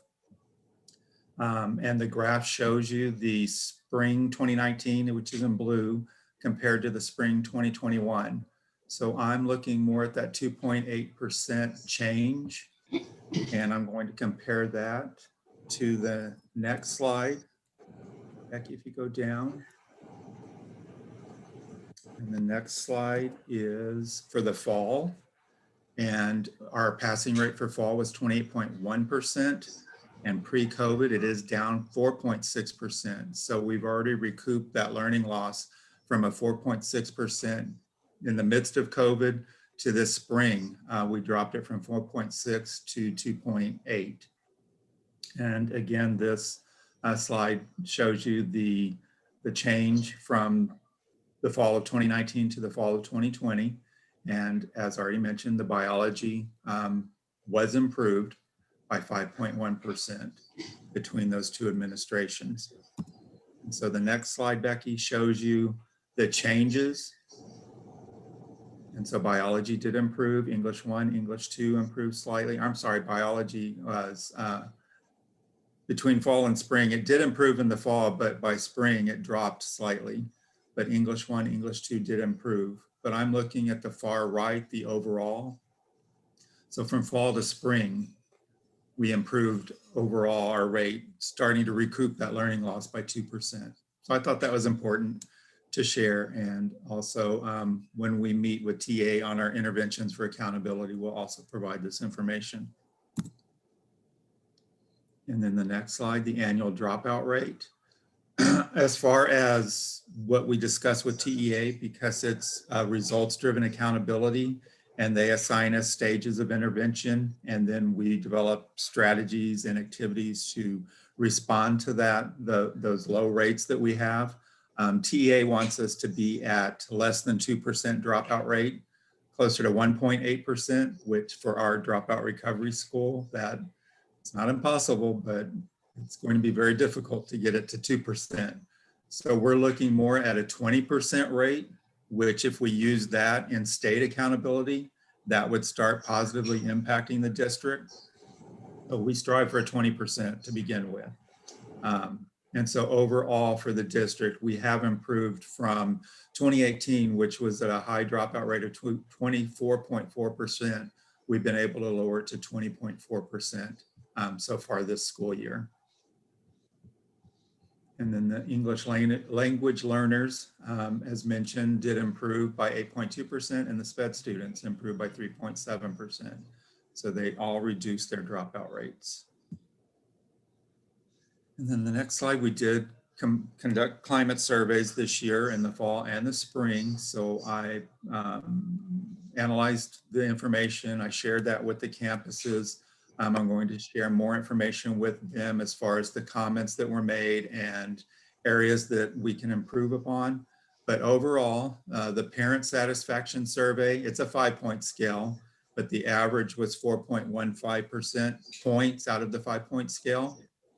And the highest rated indicator was that their child, they saw that their child's learning was a high priority at RMA. That the lowest rate indicator was receiving positive communications about their child. So we need to, that's one area that we need to work on.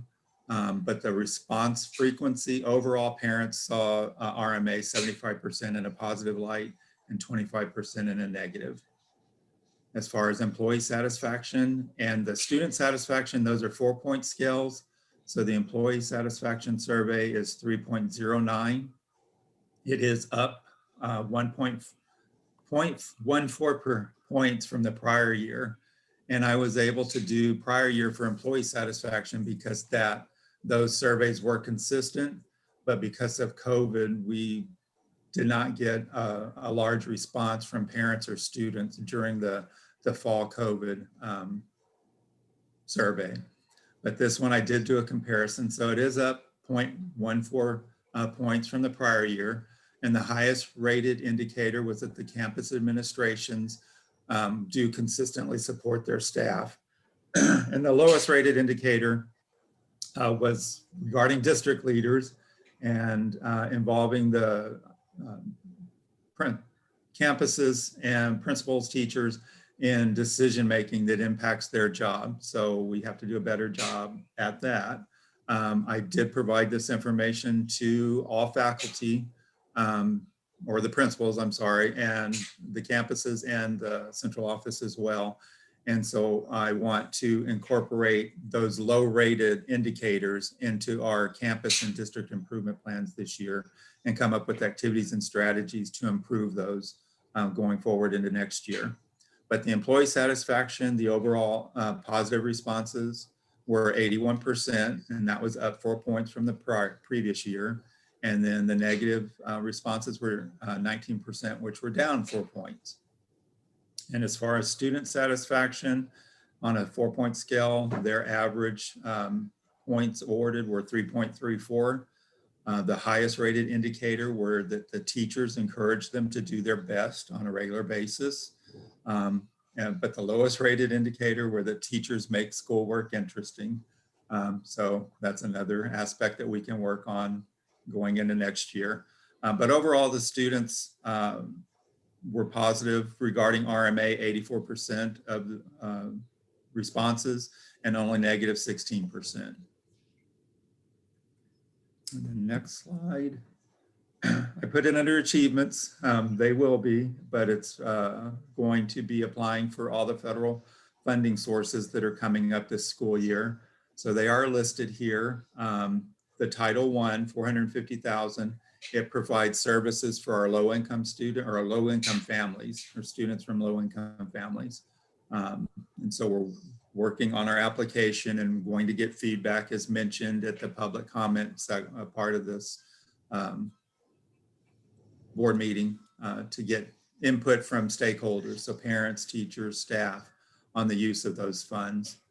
School improvement, we have $752,000 that we're anticipating this year, and it's designed to build on the targeted improvement plans that the campuses have implemented and will continue to implement.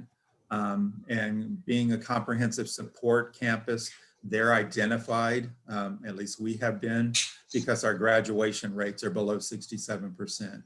So TA assigned a comprehensive support intervention for all of the campuses except Midland South, and only Midland South is excluded because at that time they didn't have a graduation rate because they were relatively new in Title I for our district. ESSER 2 came out after ESSER 3. We are going to apply for those funds, but TA is already stating that they'll probably use those funds to cover our hold harmless. So it's taking it out of one pocket, putting it in another.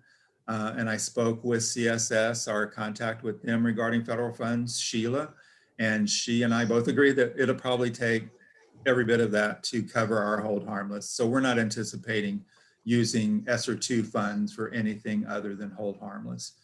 ESSER 3, it is to be used to safely reopen the schools, as Carl mentioned, and also to address the learning loss that's occurred since COVID, the impact of COVID. 20% of those funds do have to be used for to recoup learning loss. So we do have to develop plans. Those are in development now. Carl and his emergency management team, they're working on the safely reopening school plan. And then Dr. Givens and the academics team will work on recouping learning loss. and the plans that we have in place for that. There is Title II. Pretty much that is a low amount of funds. So we combine those with Title I to cover staffing for teacher training and principal, teacher and principal training and recruiting. Title IV, that's where we pay for our student assistance program, and also any professional development that will improve the programs that we already have in place. If we can obtain professional development with those companies, we can use these funds for that as well. So I've already mentioned that to Mr. Tanton, so he can start working on getting some training for the programs we already have in place. And then Mr. Kirksey and his Idea B Fund, which is for special ed students. And that's to provide a free, appropriate public education to students with disabilities. So we will be applying for all these funds this year. So it is going to be a group effort and quite a bit of information needing to be provided to TEA. If you want to go to the next slide, Becky, graduation rate. Overall, we do have a low graduation rate this year. Results-driven accountability, which is the federal side, that's the first set of 3 columns. It is a low rate, it's at 23.8%. TEA would like us to be at 95%. It has continued to go down, but those are only graduates for the prior school year. For state accountability, they understand that we're an at-risk school system with dropout recovery schools. And so they also allow us to include our continuers, kids that we keep in school and continue to try and graduate them, as well as those students that receive a GED. So that, based on our state accountability, it's gone up over the past 3 years. And this year we're at 53.5%. And it's pretty much the same for the different student populations, the English learners and also the SPED students. Next slide, Becky. I just wanted to mention, because I know that we're going to improve our CCMR scores a great deal this year. And so every student that's graduating should earn at least 1 CCMR point. But back earlier this year, late last year, I was looking at the information and looking at the average that we are able to achieve in domain 3, which is accounting for the CCMR points. And so I came up with a formula that if we at least have 50% of every one of our graduates and grade 12 non-graduates earn a point, we should be able to get a C in accountability for that domain. And so I explained it a little bit on how I base that. But basically, if you have 50% of your graduates and non-graduates earning a CCMR point, then they break that out into, I can't remember, I think it's 15, 17 subgroups. And each one of those subgroups have a different target. So if at least 2 of those subgroups meet target, which we can do, it's very doable, then they weight that result by different weights depending on the component of domain 3. But at the in the middle there, for an example, I show that if we have at least 2 out of the 5 groups, because that's our average, we usually have 5 groups that meet the minimum size requirement. So if 2 of those groups meet their accountability target for that domain, we should have a raw score 0.4. And then that results, when you weight it, multiply it by 33.3%, which is the weight that TEA assigns, we would get a 13. And then when you put that into a conversion tool, which Dr. Givens mentioned, it will give us a scale score of 73, which is a C rating. So I'm looking at, I know we can do much better than 50% of our graduates, but if we at least get 50%, it will ensure that we meet domain 3, and carrying that over to domain 1, it's not even half of that that's required for domain 1 to get a C. So if we get 50% in domain 3, it will give us an A for that indicator in domain 1. Thank you. And so where we are now, we just received, well, earlier this year, we received our CCMR tracking information. And so I looked at that, broke it down by grade 12 students, and 17 out of 467 students earned a CCMR point, which is only 3.64%. And out of the 9 through 12 students, 30 out of our 1,861 students earned a CCMR point, which is 1.6%.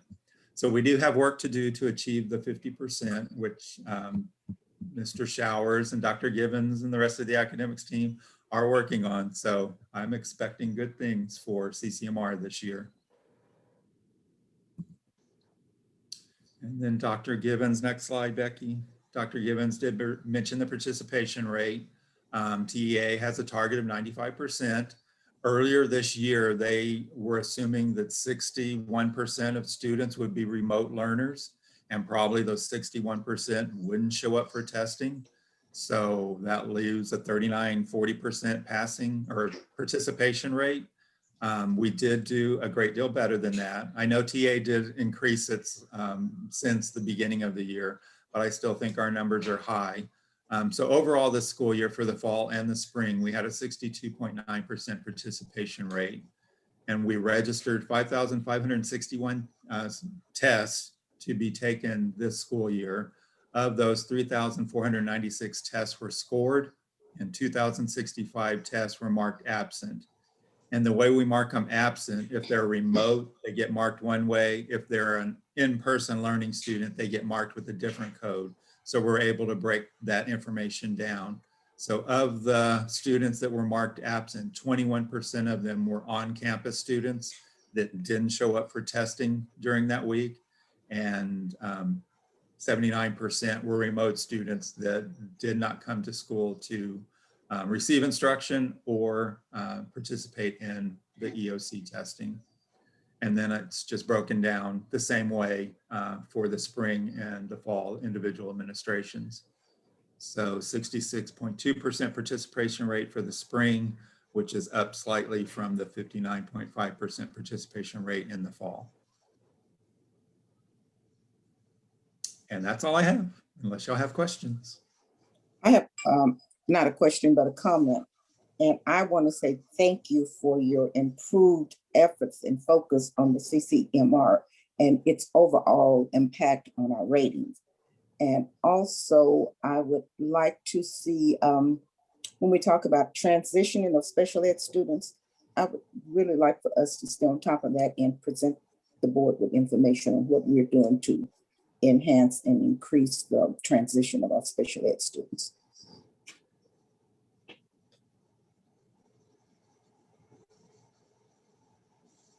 Are there any other comments? If not, thank you, Mr. Pollack. And it is now 12:07. What is the board's pleasure? Do you want to move forward and complete the information items and then break for lunch, or do you prefer to break for lunch now?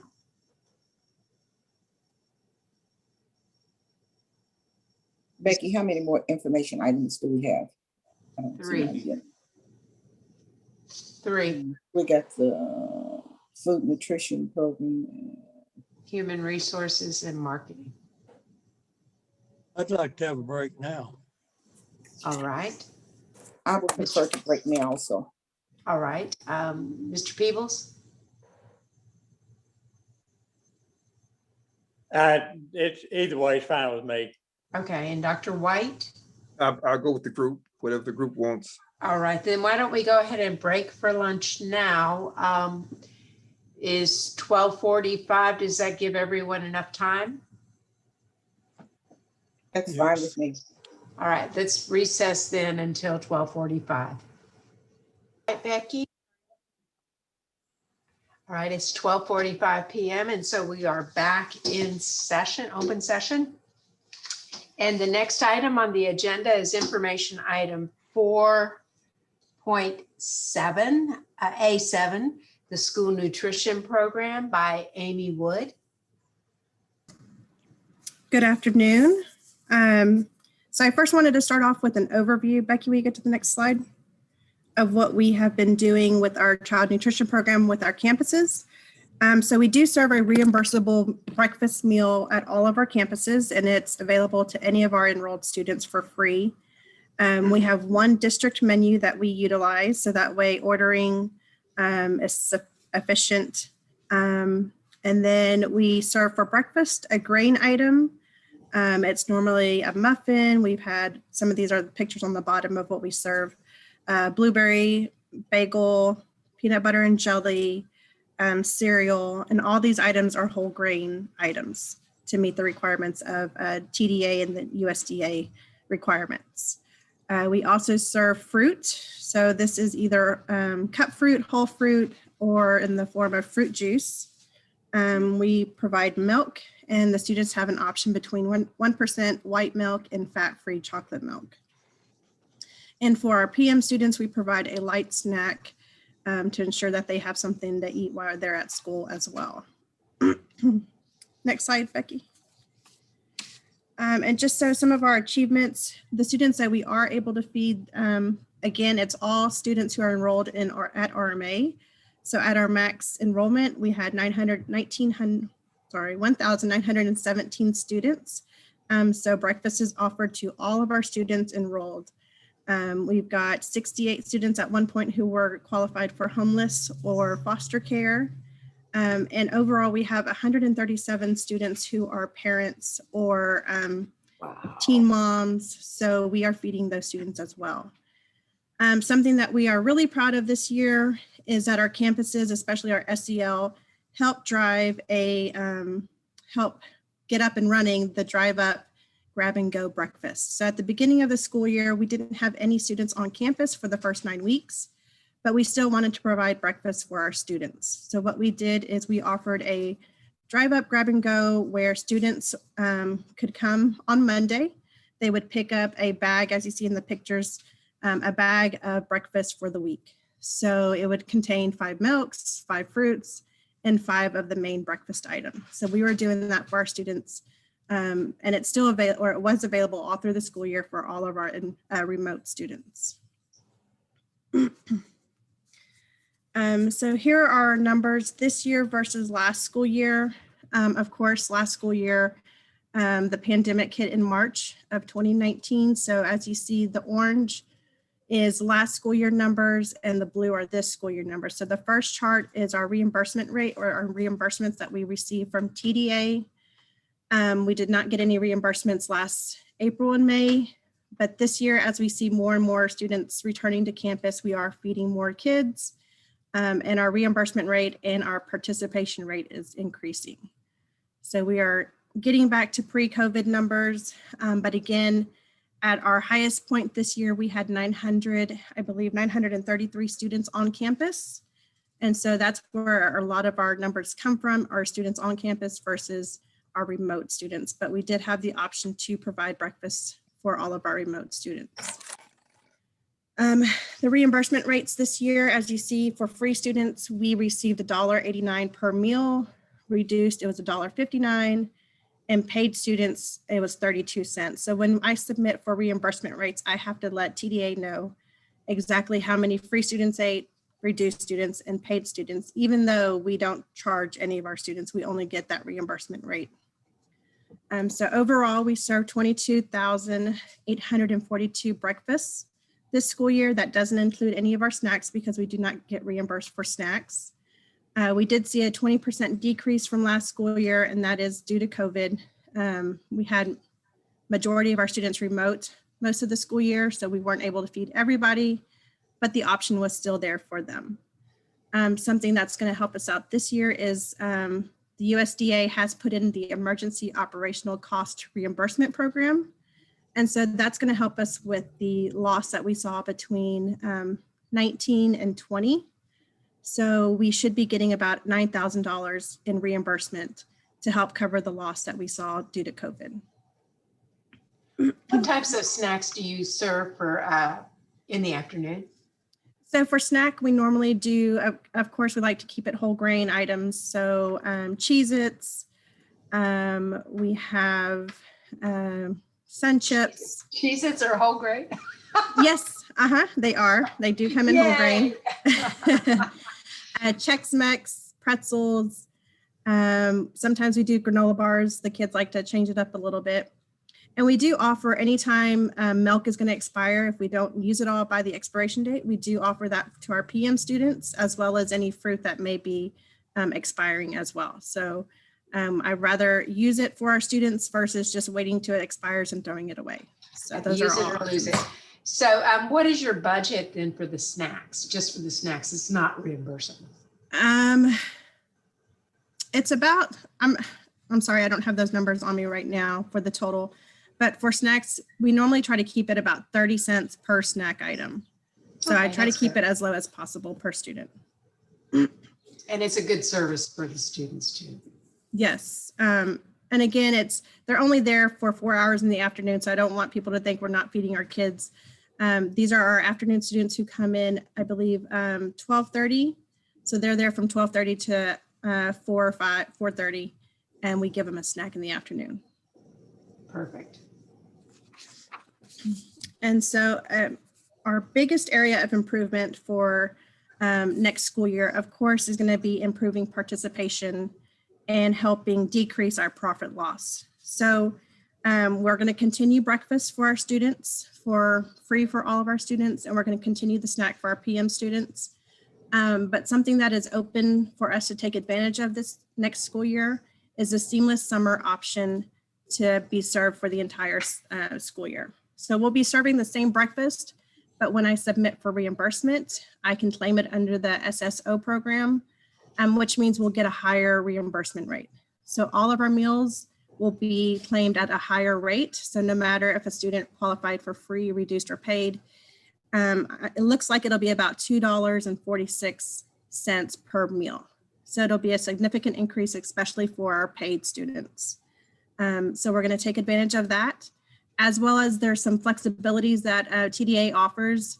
So if we had students who are remote next year, I know we're hoping that we get 100% back, but in case it happens that we have remote option available, we can still do non-congregate meals. So again, that would be our drive-through, drive-up, grab-and-go meals. So we can still offer that. And that also aligns with the alternative meal service times. So that way we can give them all 5 meals at once instead of having them come back every single day. Also, it allowed the flexibility to allow for parent pickup with no child present. We don't see this too much with the older kids, but if mom or dad were to come up and try to pick up the meals for a remote student, it allows that parent to pick up without the child present. And then offer versus serve. A lot of schools, we even saw this as well. There's some stock items that have been hard to find or very limited. And so if we aren't able to meet, like milk has been hard to find sometimes, or they run out of 1%. This allows us the option to only give one type of milk instead of giving the option for 2. So that way we still meet those requirements for reimbursable meal and to ensure that we get as much reimbursed as possible. And so that's what we're going to be focusing on next year is really, we do have the breakfast in the classroom. So we're going to continue that. That also helps with our participation rate. Instead of just having it in the morning at 7:30, you only get a few kids coming in. If we offer a breakfast in the classroom, that's normally about 8:30, 8:45 during first period. And so we see our participation rate increase with that as well. Any questions for me?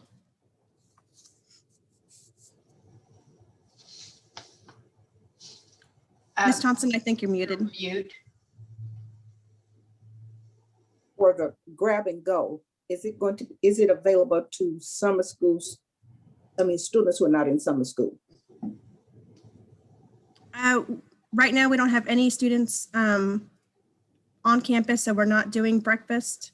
And because 2021 did not operate the SSO program, it wasn't available to us at that time. The summer school program is not included in the regular school day. So therefore, we're not serving for summer school. So will that start then next summer? So the SSO will start in August. In August, okay. And it goes August all the way through the last day of school in May. Okay. Mhm. So that would not include students during the summer who enroll up. Right. It's just allowing our normal school year to be claimed under the SSO next school year to help us recoup some of the losses that we saw in COVID.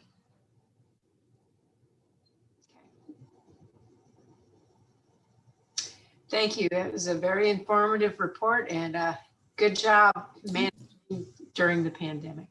Thank you. The next item is the Human Resources Report presented by Christina Avero.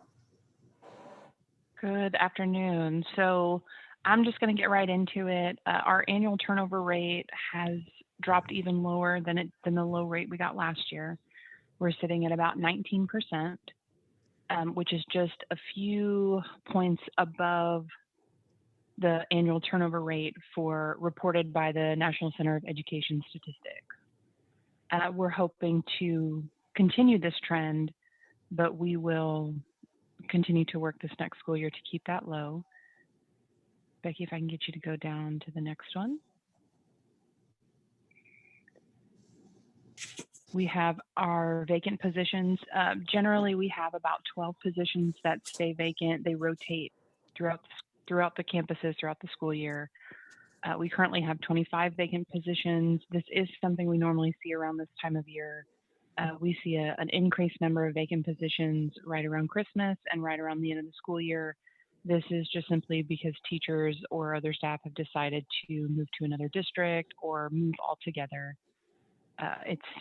It's pretty standard that I've seen the last, I believe, 2 years that we've tracked this.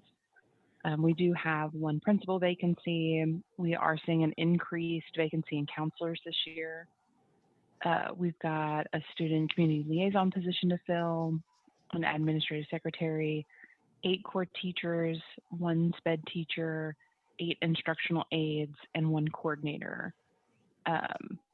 These are, I believe, numbers for early last week. I think there are a couple of changes here, but this still kind of represents where our spread at it and where our need are when we go to fill positions for this upcoming school year. Are the core teachers all spread throughout the district, or is there a higher? Yes. At one And I campus? expect, go ahead, Christina. There is a higher number of core teachers missing on the Odessa campus, but they are our largest campus with the most amount of staff.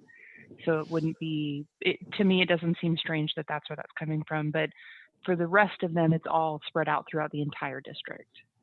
And I would expect that to get higher. One of the things that I shared with you all, I think in May, the board members, when Ms. Jansen and I went to the Ector County Educational Summit, the superintendent for Ector County ISD stated that they knew for sure they would have 386 teaching positions to fill. And that's a trend that is probably all throughout the state. And so I expect that we will lose more teachers as this starts to unfold because of the number of retirements and people that are leaving the field. So I'm not surprised that Odessa, they were able to go to Ector County and which I'm sure the pay scale is much, much more higher than what we're able to do. So I look for it to be a case throughout the state and more teachers leaving between now and July. And that's also true for Killeen, Copper Cove, and Belton. They're in need of 1,000 teachers as I speak. And they're hiring teachers who they have said no to for 5 years, but they're saying yes to them now.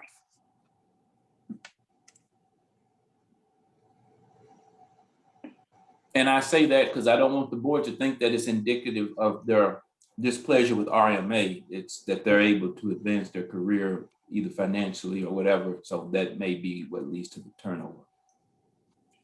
And the same thing with counselors too. There's a lot of schools that are in need of counselors and counseling staff as well. Thank you. Okay, and just as last year, we did review the pay scale, but it will not be changing. I just wanted to make sure that the board was aware. And then keep going, Becky. So Mr. Pollock talked a little bit about this earlier during his presentation with the climate and culture survey that he issues every year. We were able to take advantage of that as well from an HR standpoint, where we are able to gather feedback from our staff as the results come in, the data is being organized so that we can put together a plan to see about facilitating some of the suggestions that our staff have made that will make them feel like they're in a more positive or more appreciated environment.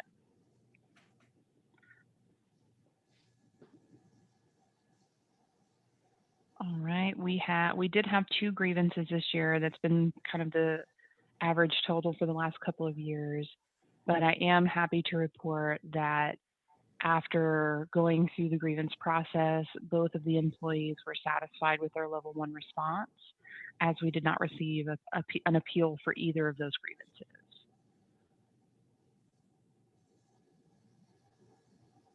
And then a couple of accomplishments for the HR department this year. We were recognized by Vector Training, our Safe Schools training company that we use for majority of our trainings.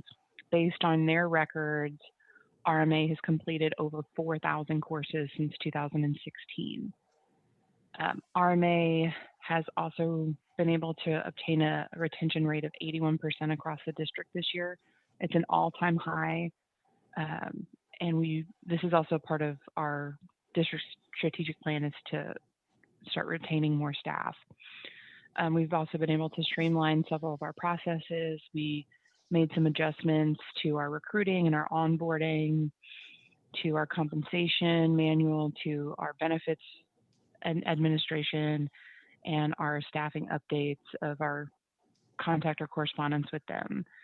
We've been able to put different processes in place for each of these items to make it more easily accessible for each of our staff, so that they have all of the information they need or that they would want to have in order to be successful, from when they're applying all the way to when they decide that they want to leave or retire.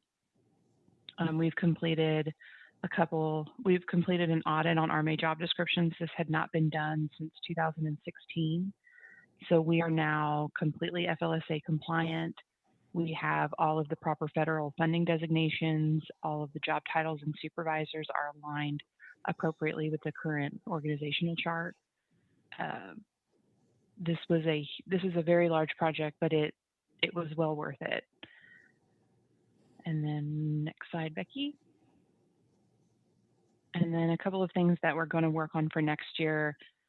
We're going to increase the annual auditing of policy and procedure. So there's a good handful that we do now, but I'd like to send that on to several other things that we do as well. Like, for example, adding job descriptions to an annual audit versus every couple of years. It doesn't necessarily mean that there'll be any changes. I think it's important that we at least look at them every school year. We'd like to improve staff appreciation. We'll be utilizing the semi-annual climate and culture survey to help assist with that. To better track and identify the professional development needs for RMA, the employee training records will be consolidated onto Talent Ed, so they're all in one place. And to assist in hiring highly qualified candidates, a database of interview questions will be created. This should hopefully help the hiring managers or the hiring supervisors have a good base to start with, so that they don't go into these interviews and have no idea what to ask. It gives them the tools they need to find those highly qualified individuals. Okay, does anybody have questions?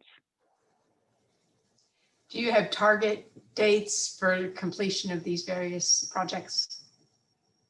So I would like to have the interview questions completed as close to the beginning of the school year as possible. We are on a very short timeline for that. So my priority with that is going to be to do the most hired positions first, so that hopefully that'll kind of cover until I can get the rest of them completed. If not, Once the climate and culture survey is complete, then we can start developing that list of things to help improve the staff's appreciation and retention and things like that. I also want to look into alternative programs that we can use that don't necessarily cost money, since we have made it very clear and established that we are not this big, huge district where we can just raise salaries over and over again. But ideally, I'd like to have all four of these areas of improvement completed, implemented, and ongoing by the end of the next school year. Thank you. Does anyone else have any questions? If not, that was a good report, Christina, and we appreciate your hard work. Thank you. The last information item is the marketing review by Rhett LaRose. All right, thank you, everyone. So I'd like to start off every one of these meetings, as we've made building improvements on an ongoing basis, with just showing some of the nice things, a visual appeal that we've added to the district. I believe some of these have been shared with you in the past, but nonetheless, this is the new Corpus Christi facility. It really doesn't do it justice in photos. So if any of you have the opportunity, I highly encourage you to stop by and check out our new facility at Corpus Christi. This is some of the exterior. Becky, if you'd go down to the next slide. And then these are some of the interior shots as well. Again, just giving you a feel for kind of the level of polish that we tried to put into the appeal. That bottom left picture, for example, is the front desk. So as you walk through the front doors, you're greeted with a nice backdrop to your welcome desk. Scroll up just a bit, Becky. The bulldog is the mascot of that campus, and then choices again being our district values. And this is featured in a bar top area of the cafe space. So really a great kind of student lounge space for now that gives off, a good representation of the district. And then finally, movie quotes are positioned throughout the campus that are all inspirational, kind of handpicked by the staff of the Corpus Christi campus and myself to help inspire the students coming from the specific background that we serve. And so why movie quotes? Again, for those who aren't familiar, the facility that we retrofitted into the Corpus Christi campus previously was a movie theater and is known historically as a movie theater in the area. And so we utilized that nostalgia of the locals into the visual appeal of the campus. So enough of that, going on to the next. So achievements, one of the projects this year that was a focus, it's less flashy, but it is truly helpful on the back end, is online reputation improvement. So Becky, if you can see all these brands. No, that's fine, that slide. One of the new vendors we've worked with, Next Ad Agency, has assisted in going through a myriad of these review portals. There are dozens across the internet. So while in the past we may have focused on some of the big hitters like Google, we didn't have claim to our Yelp reviews or Better Business Bureau, et cetera. And so we've gone through, and this is just a snapshot, this list is quite lengthy, and claimed all of our pages and made sure that the addresses are correct, the phones are correct, and that people aren't leaving obscure reviews about our campus in Florida because there's an RMA in Florida and stuff. So cleaning up and making sure that when somebody is seeking or finding information about RMA anywhere on the internet, essentially, that it is accurate and leading them to the correct facility, phone number, et cetera. And so we've seen an uptick in traffic online from this, and certainly less complaints about people having to call for directions to get to the campus if they were going to the wrong place on Apple Maps versus Bing Maps versus Google Maps, et cetera. So as a result, and in addition to this online reputation improvement project on this next slide, I want to highlight the initiative that I've mentioned in the past, which was to increase the number of reviews. And this is actually calling upon our parents, our students, and to some extent our staff to say, tell us what your experience is. And by no means do we say, please leave us a 5-star review. Again, I find that to be unethical to ask someone to give a specific review, but just say, give us a review. And the graph you see there, the blue areas of the bar are all the prior years that we've had an online presence. That's all the reviews by 1, 2, 3, 4, or 5 stars. That's what the numbers are there at the base. And the red is what was added just in this last year during this push effort. So I'm happy to report that we went from 94 total reviews across the district to 194. We over doubled the amount of conversation about our campus. And while the district moved from a 3.8 overall to a 4.1 overall, which is great, I'm really happy to say that this new batch actually averaged out to a 4.4. So not only did we get more reviews, we got a lot of positive reviews this year. And that is going to help because nowadays, a lot of times when people, they're not flipping through the yellow pages, they're going through Google Maps, et cetera, and looking at these reviews to see, are a lot of people talking about them and what are they saying? And so reputationally, especially in these last years where so much digital versus in-person hunting for new opportunities is taking place, really pleased to see that progress. All right, next slide.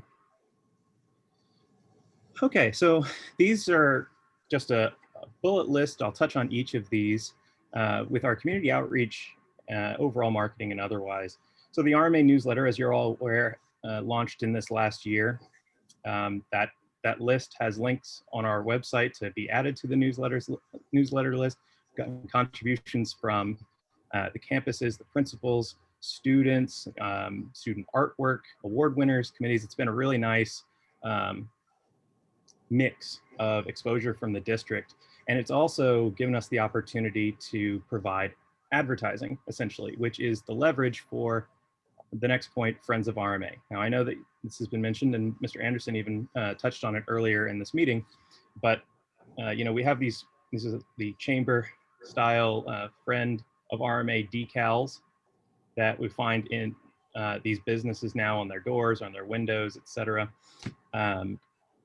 That as these businesses work with us, some of them longtime partners of our campus that we've just had a relationship with a particular staff member, principal, et cetera, we're kind of solidifying those relationships and making them more official, adding them to our newsletter, giving their businesses exposure in our newsletter that goes out to obviously all our parents, et cetera. And so those relationships are becoming, you know, a key asset to us, and we'll also be able to leverage those in the future for partnerships on events, co-sponsorship, which I'll talk on it in a little bit.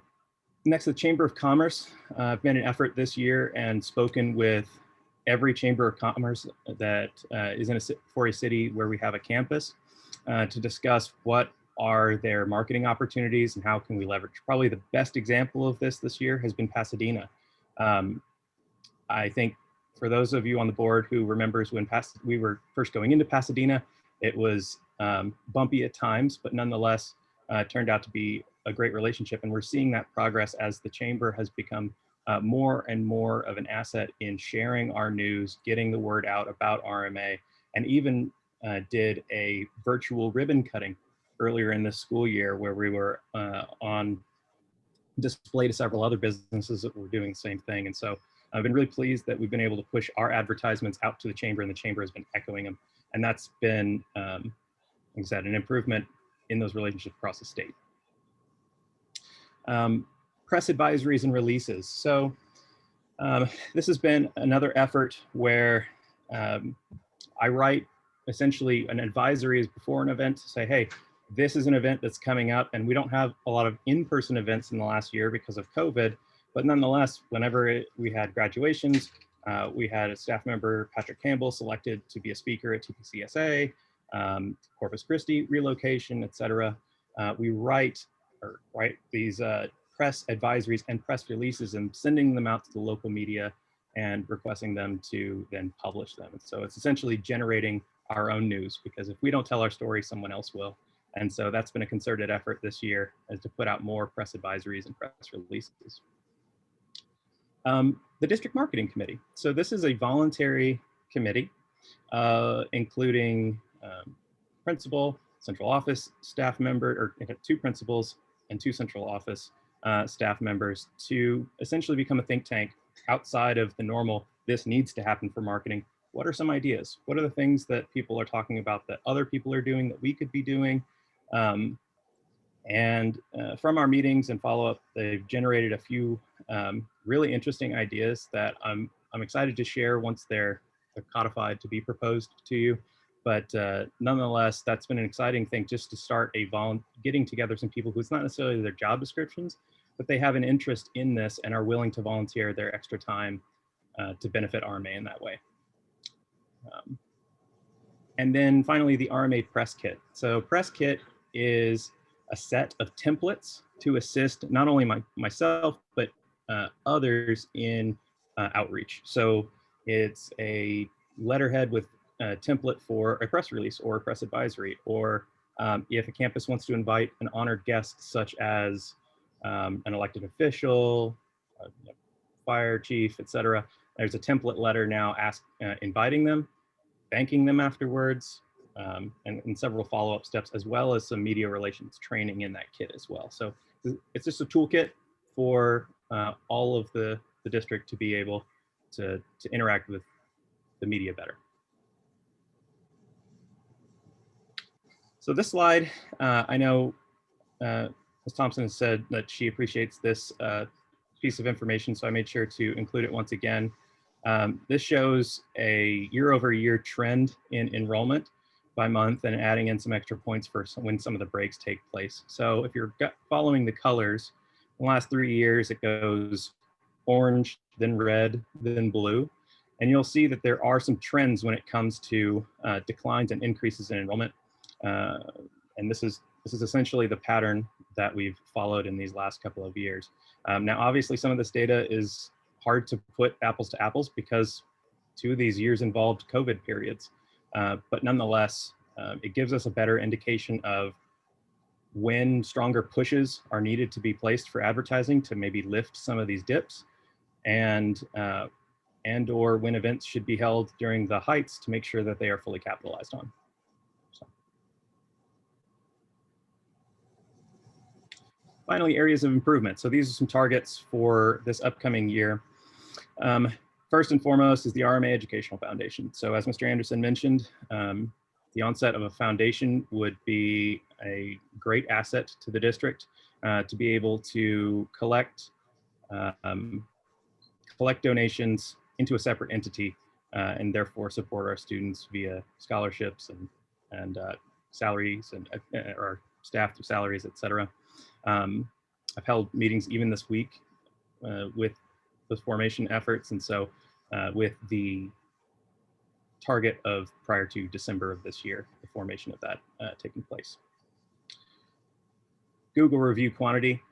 This just touches back on that former slide. I think we made some great progress this year, again, doubling the reviews.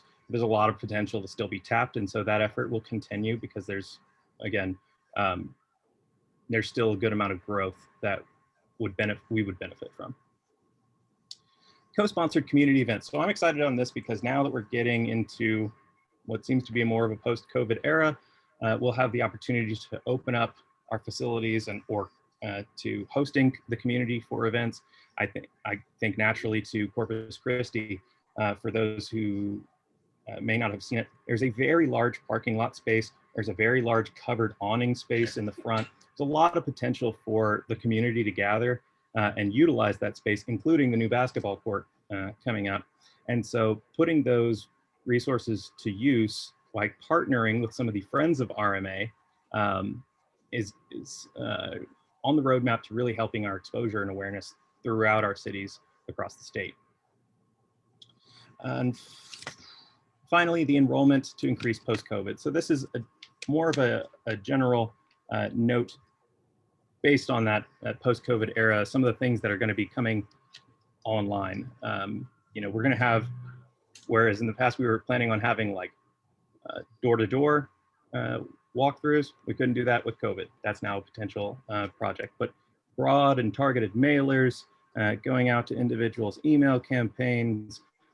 We're even looking at memorandum of understanding expansions for some of our areas such as Pasadena that frequently have to turn away students who are from Deer Park and are interested in coming to RMA Pasadena, which is close locally, but not in our geographic boundaries. And so looking at breaking down some of these barriers that have prevented people who are interested in us and were unable to join RMA's family. So are there any questions on any of the slides? I would like to make a comment about the newsletter. I think it's a great idea, Rhett. But moving forward, my recommendation would be the example that comes to mind, I believe, is the March newsletter was actually sent out on April the 10th. I think it would be, you get a lot better feedback on it if you did it forward rather than backward. So that, for example, coming up, if you did the August newsletter, it's August 1, here it is. And not only cover what has happened, but what opportunities are coming up that members of the community might be interested in. So September 1, what's going to happen in September plus what's happened in August, but it's published September 1 and it's not retrospective in nature, it's prospective. Yeah, that's a great idea. And this is the time to make that transition as we move through the summer months. So will do. Okay. Does anyone else have any comments or questions? If not, then thank you for a very informative report. And with that, we will move now to the action items on the agenda. Action item 5A is the RMA proposed financial budget for school year 2021-2022, which will be presented by Ms. Padilla.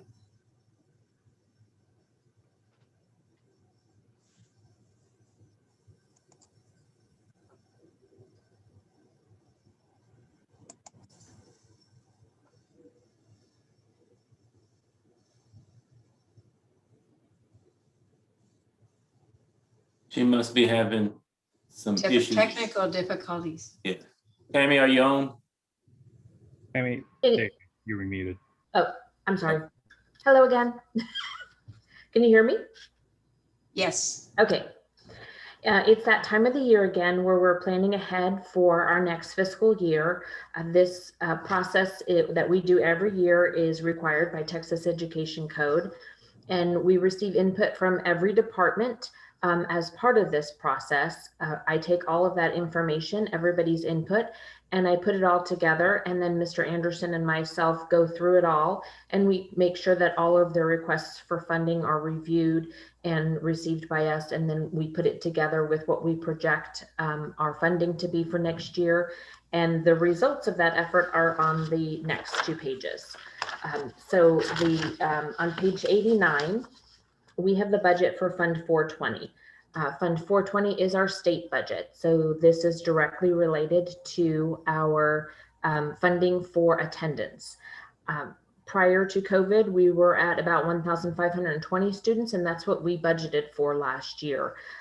This year, throughout the year, we know that attendance has been much lower due to the pandemic, and we are going to make a conservative request that we stay at that amount of funding for next year, so that we're not over budgeting ourselves, that we're staying within reasonable guidelines before we know how that's going to affect us when we come back. So looking at Fund 420, if you look at the revenues, the most noticeable adjustment is the PPP revenue that we've included up at the top. So that money, as we know, has been received by the Small Business Administration, and we will be using that to fund payroll, to fund some facility expenditures, and some interest on our note as well. So we will be using that as part of this 21-22 budget. So I've included the revenue here. Our intent is to use the money and then ask for forgiveness of that loan during this 21-22 fiscal year. Our FSP revenue, as you can see, is $1.8 million less than it was the year prior, because our attendance is down. There's just no other way of looking at it. It's directly related to the pandemic and COVID and everything that everybody has been talking about today. So we are down. We are projecting to start the year somewhere around where we ended it, instead of trying to shoot for the stars and not being able to attain that. So you'll see those numbers all reflected in total revenues. If we come down to expenditures, you'll see that we have cut our expenditures by about $1 million as well. We are cutting the curriculum. Again, the reason why we didn't need as much budget for that is because we did have some positions coded there previously. We've had some changes to the organizational chart, which have reflected in changes to the curriculum and also instructional leadership function areas. We have had changes with our principals, so we know we don't need to budget as much for compensation in function 23 as well. For function 31, we try and use Idea B as much as possible for funding for counseling for our special education students. And so we have cut that as well based on the funding that we should receive there. And maintenance, again, down a little bit. We're trying to do all of our facility upkeep with the surplus spending that we have at the end of the year. So Carl's team is doing some maintenance on the buildings and the parking lots and things that have happened even due to the February storms. So once we realized we were going to have a little bit of money left over, we went ahead and tried to squeeze a lot of those projects in there, which led to a small decrease in this area as well. And then security, we plan on having security for the entire year next year. I think we realize that we are going to be coming back to in-person instruction for the year next year. So we are going to be budgeting for an entire year of that, hence a little bit of an increase there.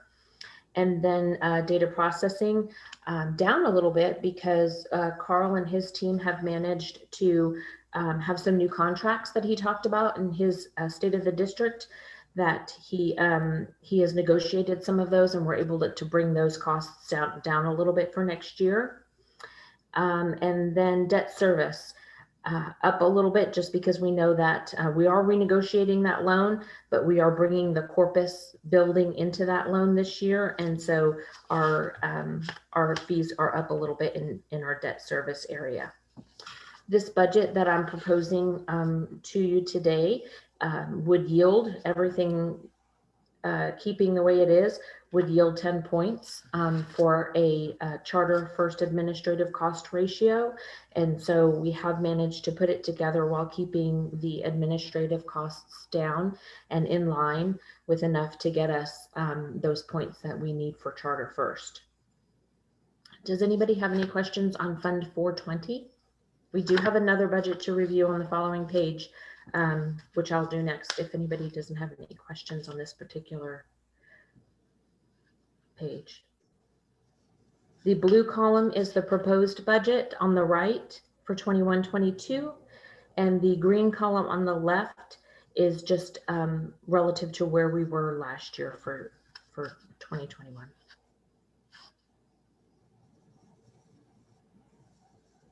Okay, I'm going to move on to the next page, which is Fund 240. This is the School Nutrition Fund, and Amy talked a lot about that in her State of the District as well, as she addressed, and we've addressed here as well. The student count has gone down. The amount of students that we're servicing for the breakfast program, we're budgeting just a small decrease there, just based on the number of students that we are projecting to come back with us next year. This also brings down the amount that will have to be flowed through to Fund 420 for any deficit that the school nutrition program has. Expenses are down based on the decreased meals. We are budgeting in the school nutrition program about $100,000 for meals, about $3,000 for maintenance of our equipment, our refrigerators, freezers, things like that. And we do have some permits and licensing and software. And of course, the Director of Child Nutrition all goes into function 35, which is the only function for the school nutrition program. So Yeah. you're anticipating only 1,207.7 students? Yes. And again, the green column on the left is the 2021 approved budget from the current fiscal year that we're in. And the blue column on the right is what we are proposing for Fund 420 and also Fund 240. And what happens if, for example, there's 1,700 students in 21-22? We would be very happy. So we would. Does that, I mean, how does that, how do you accommodate that in the budget, proposed budget? Yeah, so for CNP, of course, we would feed those students, which would lead to increased revenues, and which would be higher revenue based on the information that Amy provided to us. And it would also increase the expenses for the meals that we had, that we have to pay for them. So that's how it would affect this particular budget. If we were to talk about how it would affect 420, it would increase our FSP revenue. In which case we would probably see some increases in expenses as well. Staffing patterns would change. Everything kind of gets adjusted. We're looking at our staffing pattern probably at least mid-year, maybe quarterly next year. And so we will be reanalyzing that as additional students come on board so that we know that we are set to provide education for the students that we have. And so these expenses would change, and as you know, budget's just a planning tool. So it's really just a process that we have to go through right now to start the year. But the board will be presented with an ending budget that would be trued up to any actual expenses and revenues that we would receive as we progress through that year. And I think we err on the side of happiness at this point, because I can say confidently, I'm certain we will have more than 1,207 kids, but we want to stick to the lower number based on the COVID numbers. But our average has been around 1,430. So this should position us in a very strong position financially next year if we adhere to this budget that she's presented. Thank you, Mr. Anderson. Does any board member have any questions? Yeah, I would like to, before we get to the point where we do the motion to adopt the final budget and all, I would like to make a motion that the RMA Board of Directors change Tammy Padilla's classification from step 14 to step 18, effective July 1, 2021. I think she's done an outstanding job. I think organizationally it's sound, and so that would be my motion that we address right now. Are you talking about the director scale? Yes. Well, thank you for that. Is there a second? Yeah, you've done an outstanding job. Appreciate it. Thank you for your feedback. I really appreciate that. Is there a second? Yes, Ernest Chambers, I second that motion. Discussion from the board? If not, then roll call vote, please.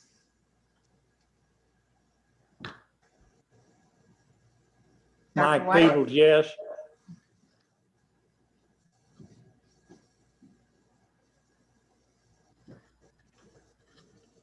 Rose Thompson, yes. Francis White, yes. Ernest Chambers, yes. And I also vote yes. So the motion passes unanimously. Are there any other motions?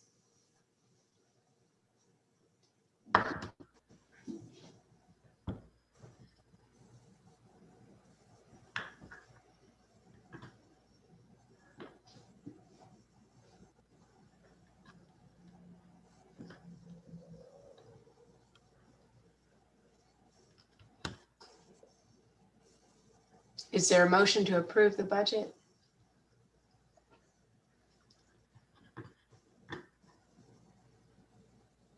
This is Mike Peebles. I make a motion that we approve the proposed budget. You're talking about the proposed Fund 240 budget and the proposed Fund 240 budget for the 2021-2022 school year. Yes. Is there a second? Rose Thompson, I second. Discussion? With the addition of changing Tammy to step 18. Is there a second? I'm sorry, is there any discussion? If not, then roll call vote, please. Rose Thompson, yes. Mike Peebles, yes.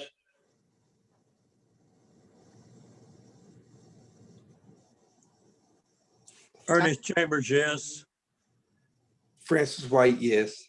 And I also vote yes, so the motion to approve the budget passes unanimously. Thank you, Tammy.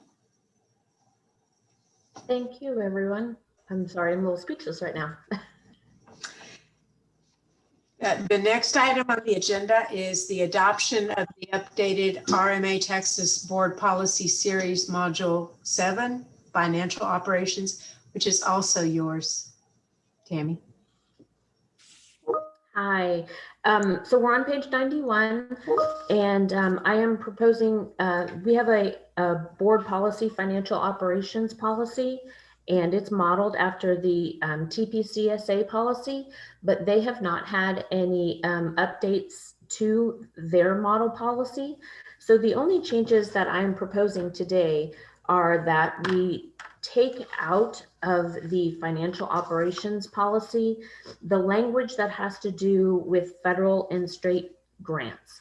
And the reason why I'm asking for this proposal today is because in November of 2020, the board approved a federal and state grants management procedures, which goes into a great lengthy detail to discuss all the federal and state procedures that are involved with grants.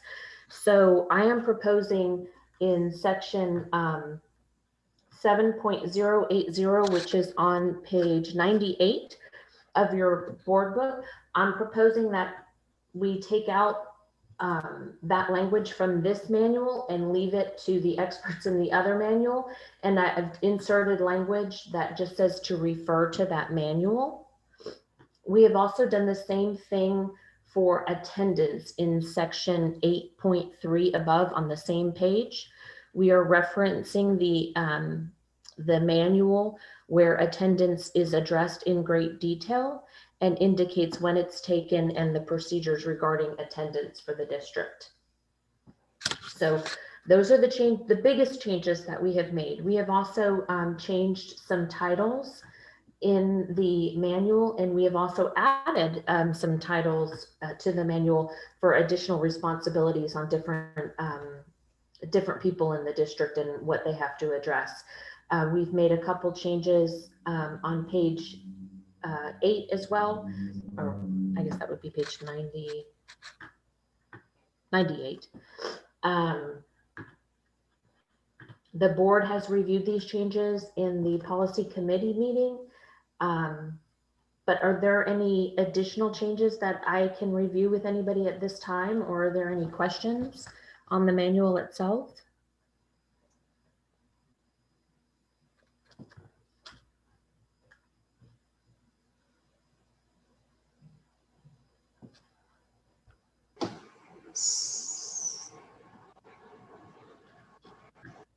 If there are no questions, is there a motion to be made? Ernest Chambers, I move approval of I move that the board approve the financial operations board policy. Is there a second? Rose Thompson, second. Roll call vote, please. Rose Thompson, yes. Mike Peebles, yes. Francis White, yes. Ernest Chambers, yes. And I also vote yes, so the motion passes unanimously. Thank you, Tammy. Thank you. Good job. Thank you. Thank you all. I Next, appreciate it. The next item on the agenda is agenda item 5C, adoption of proposed personnel handbook for the school year 2021-2022 by Christina Averill. Okay, good afternoon.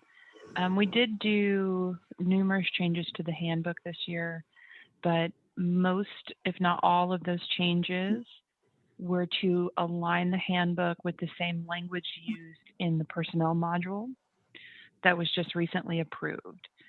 So there are, like I said, there are several changes, but none of it is any different than what our current policies are.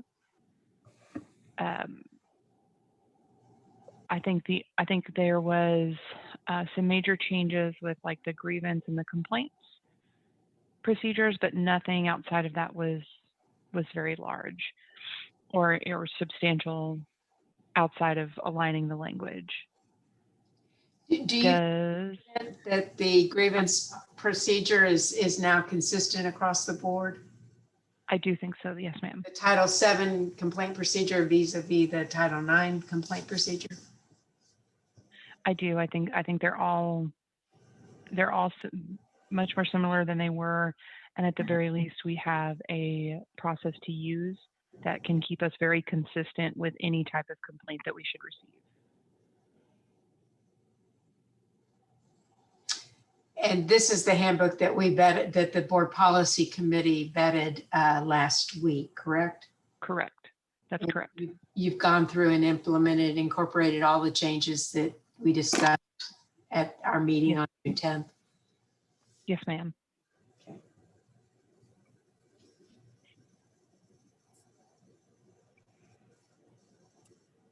Is there any discussion? If not, then we will entertain a motion. With that said, Rose Thompson, I move to approve the personnel handbook as presented and allow the superintendent or his designee to make necessary changes. Point of clarification. What are the necessary changes? I would qualify a necessary change as like updating the organizational chart or making changes that are just natural throughout the year. If it's anything legal or compliance based, it wouldn't be considered necessary in this aspect and would come back to the board. So procedural changes, not substantive. Correct. Okay. Is there a second to Ms. Thompson's motion?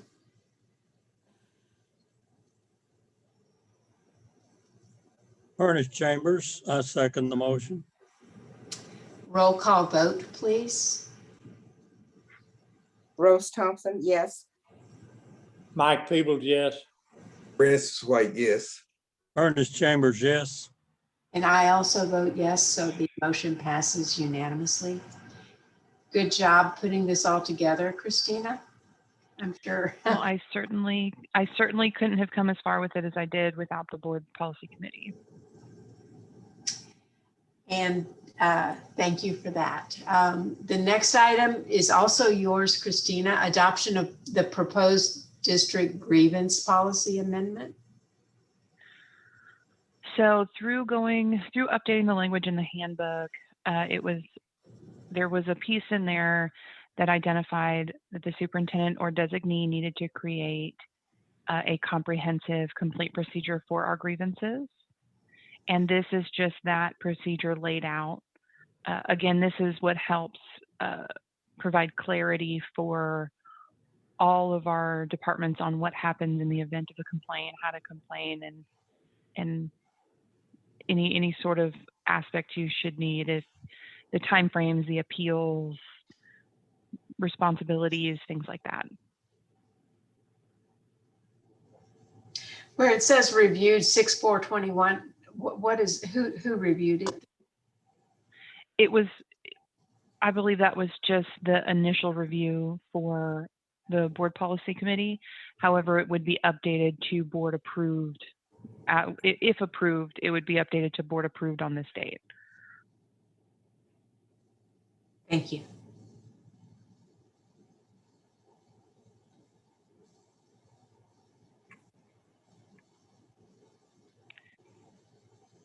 And this is the same, this is the procedure that you brought before the board policy committee on June 10th also, correct?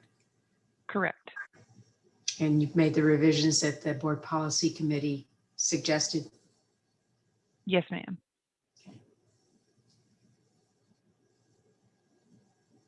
Is there any additional discussion from any of the board?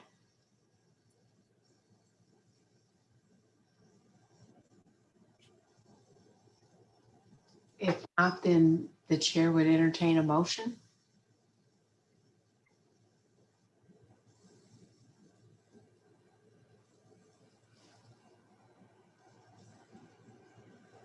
Rose Thompson, I move to approve the district grievance policy amended as presented and allow the superintendent or his designee to make necessary changes as approved by the board. Is there a second? Mike Peebles, second. Roll call vote, please. Rose Thompson, yes. Mike Peebles, yes. Chris White, yes. Ernest Chambers, yes. And I also vote yes, so the motion passes unanimously. Thank you very much, Christina. Thank you. Item 5E is consideration and possible action to authorize the superintendent or his designee to execute a lease extension that would extend the existing lease of 13003 Jones Maltzberger Road, San Antonio, Texas. Presented by Mr. Tanton. Yes, and I'll give the background information on this item. So RMA currently leases property from Shiladine Realty LLC at 13003 Jones Maltzberger Road, San Antonio, Texas, 78247. The current lease was signed in September 23rd of 2019 and commenced on October 1st of 2019 and will expire on September 30th of 2021. So my recommendation is that the board authorize the superintendent or his designee to execute the lease extension that would extend the lease of 13003 Jones Maltzberger Road, San Antonio, Texas, 78247 to September 30th of 2023 as outlined in the commercial lease amendment that would be attached here. And this is a 2-year extension with, a 2-year extension with a 1-year option at the end of that. That's the present agreement. It's a 2-year plus the 1, right? The new agreement that we would be amending would be for 2 years ending in September 30th, 2023 with a 1-year option, which could carry it out to 2024. Can you scroll down, Becky, please?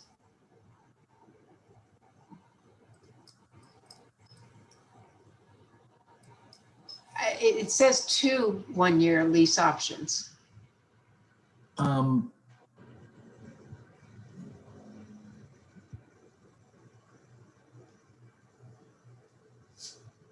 It should be, the way I understood it is it's going to be 2 years with a 1-year option at the end. And I can change that. I can have that wording revised if you'd like. Well, isn't it in the best interest of RMA to leave it as is, to give? I think you're right. I think you're right. flexibility? Right now, we have 1-year option, right? No, right now, this agreement says 2 1-year. 2 1-year options. The one that's expiring, Ms. Thompson, was a 2-year lease. Right, And with 1-year option. No, the 1-year option obviously didn't make it into the last lease. I was supposed to have been, but apparently we missed it. And they didn't add it, but it was just a 2-year lease. It didn't have a 1-year option. Oh, okay. So this one is, like, I'm with you, Ms. Bender, 2 1-year lease extensions is in the best interest of RMA.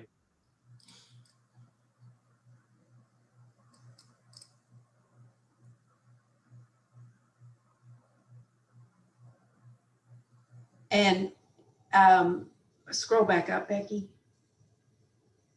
What are we currently paying per square foot? Currently, we're at $16 per square foot. So for the next year, it would remain the same. And then the second year, it would go up to $16.80. And what does that increase the overall rent to? Oh my. Each month. So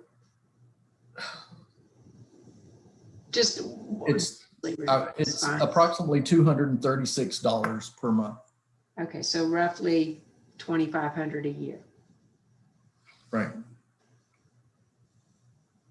Okay. Is there any other discussion? If not, then the chair would entertain a motion. Now, I do have, Ms. Bender, one thing though. Scroll back down, Carl.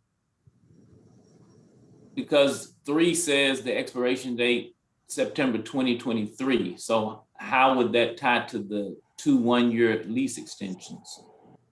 Those the main term expires in September 30, 2023, but subject to the 2 one-year lease options. Right. And it would be my guess that when that last year option comes available, we would be either, looking to renegotiate the terms or to move out at that point. So, so basically at the end of 2023, we could do 2 more one-year lease extensions according to this contract. We could, right. Yes. All right. So through to 2025.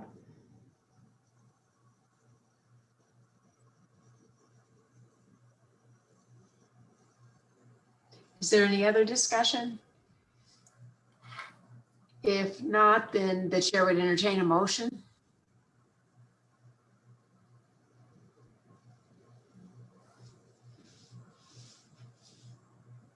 I move to authorize the superintendent or his designee to execute the proposed lease extension, extending the existing lease of 13003 Jones Maltzberger Road, San Antonio, Texas, 78247, 4220, Texas, September 30th, 2023, as outlined in the commercial lease agreement. Is there a second?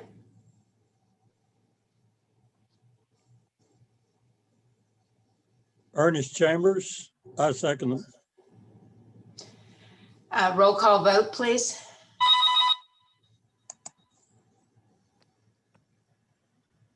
Rose Thompson, no.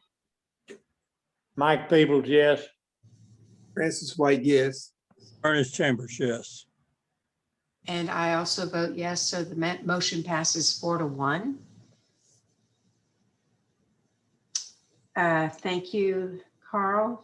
The next item on the agenda, action item 5F, the Frost Bank Loan Consolidation Board Resolution.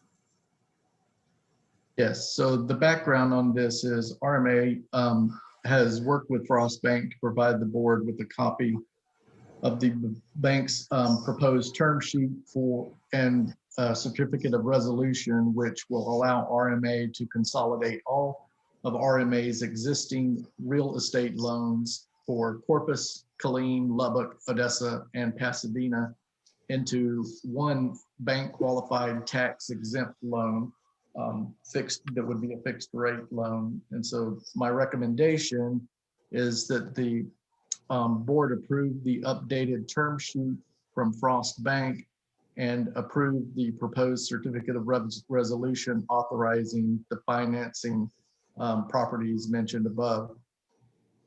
And some background on this, as you guys know, we have a note which comes due in September. And so by consolidating all of these loans into one note that would be tax exempt, we would actually be reducing our costs to approximately by approximately $55,469 per year. And we would improve our interest rate from 4.7 moving to 3.82.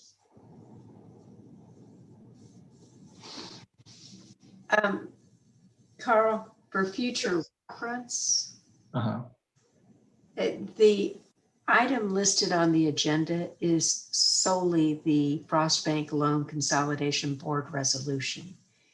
And yet the board is also being asked to approve the term sheet and authorize the superintendent or designee to do everything necessary to effectuate the transaction. And the better practice would be to list everything that you're asking for action on in the agenda. Okay.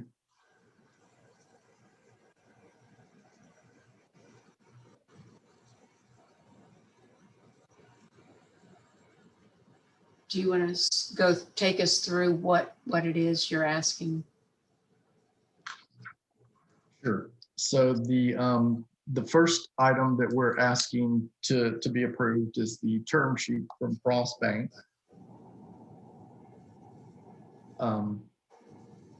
And this term sheet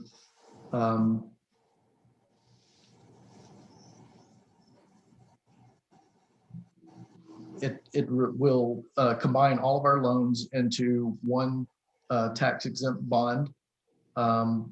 Our average weighted interest rate is currently 4.7%, and that would be moving to 3.82%. And that's based on the interest rate listed on the screen there. It's called where it says fixed rate.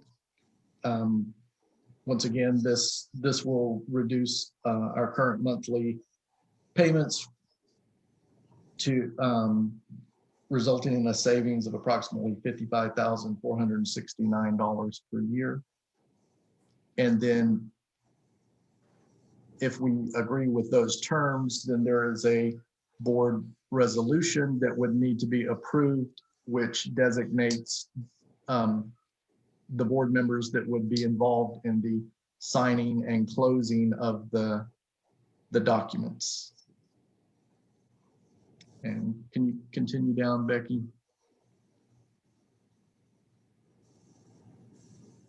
To so page that's on. That would be on page 190.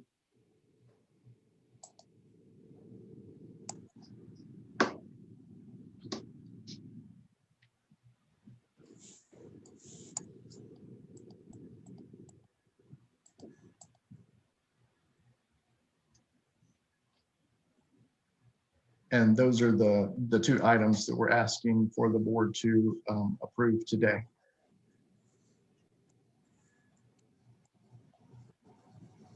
Is there any discussion? If not, then there actually are three separate motions which need to be made on this project. Could we see them? All right.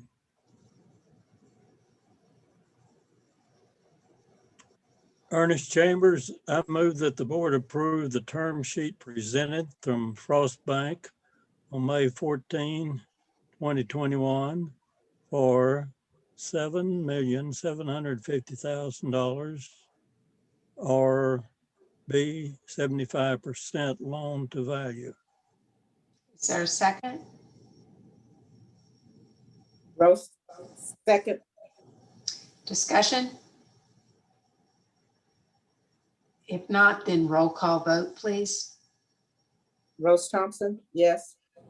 Mike Peebles, yes. Francis White, yes. Ernest Chambers, yes. And I also vote yes, so the motion passes unanimously. Is there another motion?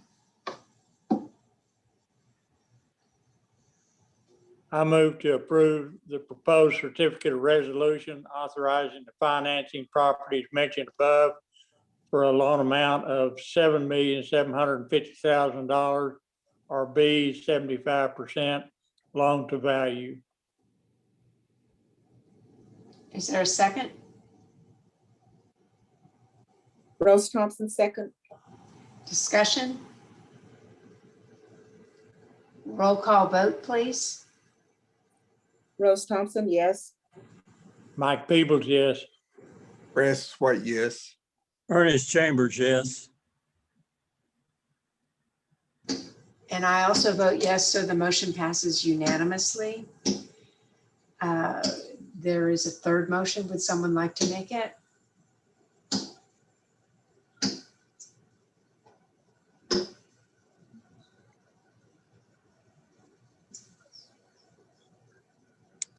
I move to delegate authority to the president, vice president, or secretary to negotiate the final terms of the financing construction project and execute all documents necessary to effectuate the transaction contemplated as deemed in the best interest of RMA.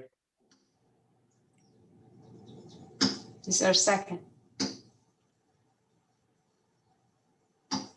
Ernest Chambers, I'll second. Discussion?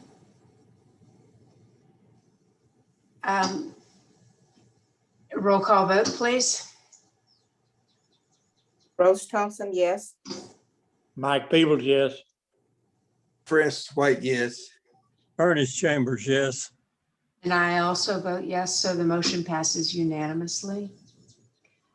Becky, or Carl, do you know, does this certificate of resolution require original signatures? I am fairly certain that it does. So following the meeting, you'll need to discuss how it will be given to different members who need to sign, Mr. Peebles, Ms. Thompson, and myself. I will. I'll also run that by Ryan Bennett to find out if there's been any procedural changes based on COVID that would make it possible for us to do it otherwise. All right, thank you. The next item on the agenda is the approval of a request of Renaissance software renewal presented by Dr. Gibbons. Hello. This is the Renaissance software will be used as the district's universal screener. The Renaissance Universal Screener is the platform used to identify students' reading and math proficiency levels. Information related to students' lexile level, which is their reading level, instructional reading level, skill level, and more derived from this assessment. This assessment is also recommended for the use as a progress monitoring tool for students in the response to intervention process, better known as RTI. The recommendation is that it is approved by the board. The cost for the one-year renewal is $65,994.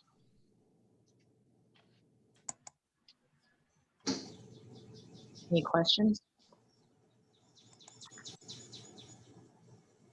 How successful is this software during the current academic year? This current academic year, it was not used for different reasons, technical reasons, issues with COVID. It was not used. Historically, it has been used, and with other districts, it is it's highly used, and it's a good measure of measuring learning gains as well as losses outside of using STAR data. Because with this is a universal screener, all students, not just the ones taking STAR, will be administered this test. So have we ever used it? Yes. Yes, you have used it. In the 1920 year or? Yes, we've used it in previous years, Ms. Bender, Okay. as a kind of a level, skill level. That's what I thought, yeah. Is there any discussion, or does any board member have any questions? If not, then the chair would entertain a motion.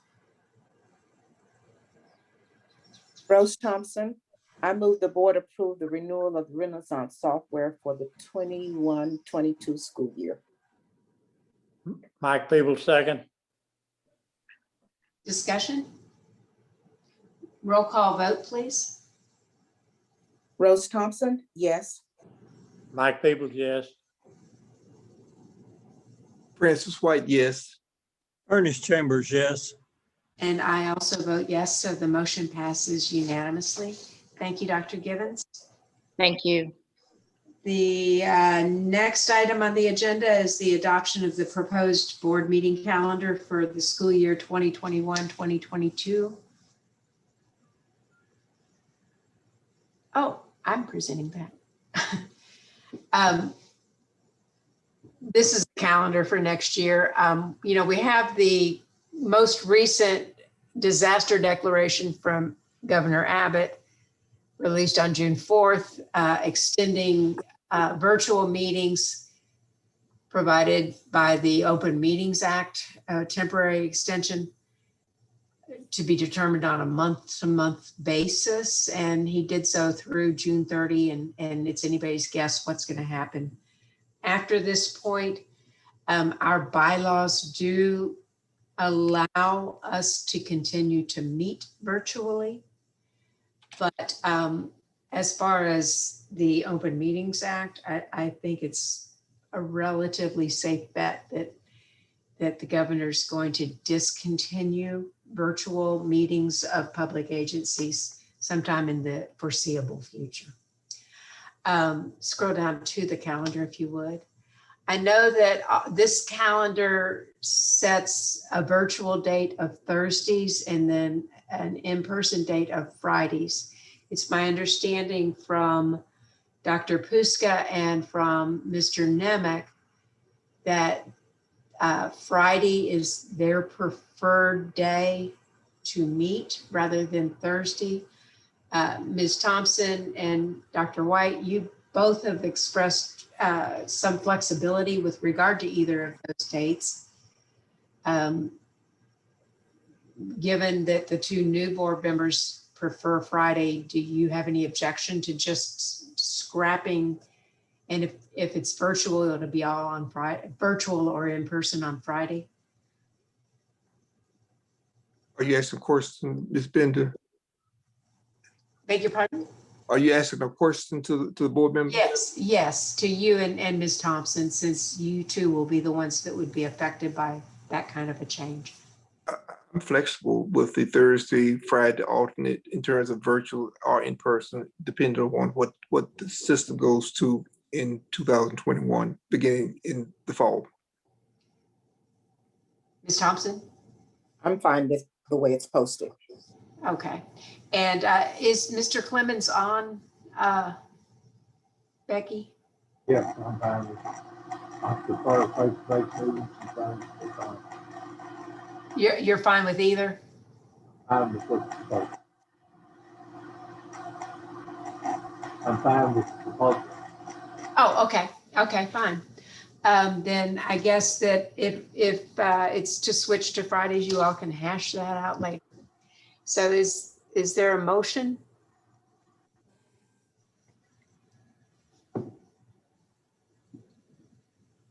I move that the proposed 2021-2022 REMA board calendar be approved as presented.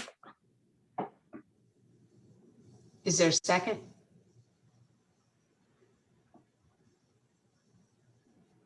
Ernest Chambers, I second.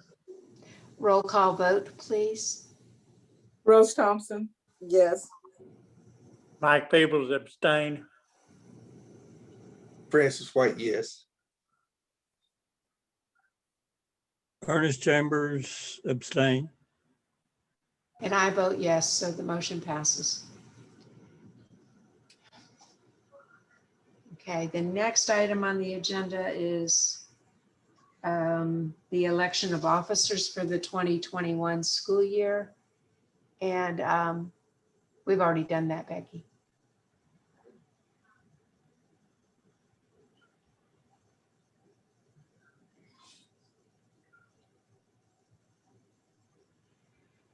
The bylaws call for the officers for the charter school to be elected for the coming school year at the annual board meeting, which is today's meeting. You all know who the current officers are. Do you want to show, do you have the proposed slate, Becky? Yeah.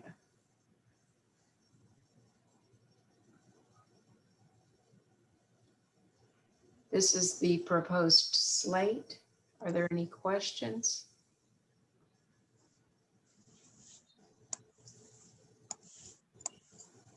If not, then the chair would entertain a motion. Would you display it? Yes, Becky, can you, there you go. Ernest Chambers, I move that the slate of officers as recommended be elected for the 2020-21. That should be for, are those dates correct? No, they're not. No, Okay, 21, 22. I'll restate it. I move that the slate of officers as recommended be elected for the 2021-2022 school year. Is there a second? Mike Rose- Peebles, second. Roll call vote, please. Rose Thompson, yes. Mike Peebles, yes. Francis White, yes. Ernest Chambers, yes. And I also vote yes. So congratulations to the new officers. And I'd like It to is- say, I look forward to working with each of you, and welcome aboard. Great. Okay. That is the last action item, and it is now 2:12 p.m. and the board will go into closed session pursuant to Texas Government Code sections 551.074. The board will go into closed session and we will be calling in Mr. Anderson to participate on the discussion of his annual evaluation. So Becky, would you please put us in a breakout room, and I'll let you know when we would like for Mr. Anderson to come in. Yes, ma'am.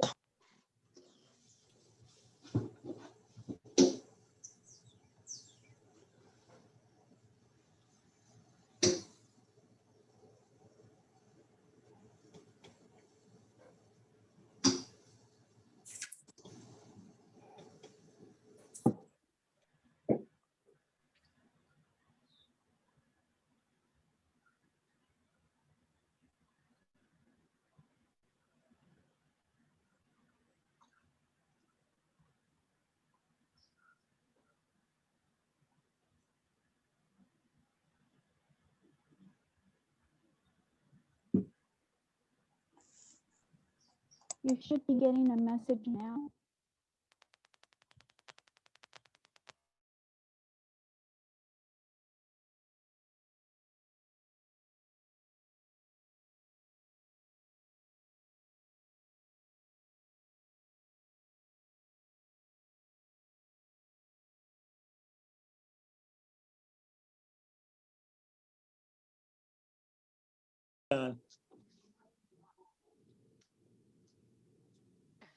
Becky, you're muted. I would like to make a comment at this time, if I may. Yeah. It has been a privilege and a pleasure and an honor to serve on this board. And as I have said in the past, I think RMA is doing really important work. It's difficult work, but it's really important. And I have hopes for the future. Mr. Anderson, to you personally, I would say, I respect the growth and the progress that you have made. When we employed you as your superintendent, you were a beginner in this area. I thought that you had potential to grow and to lead. And I still believe that. And I respect the leadership that you have provided. And I look forward to additional as you go forward in your career. And I believe that that's all I had to say at this time. Thank you, sir.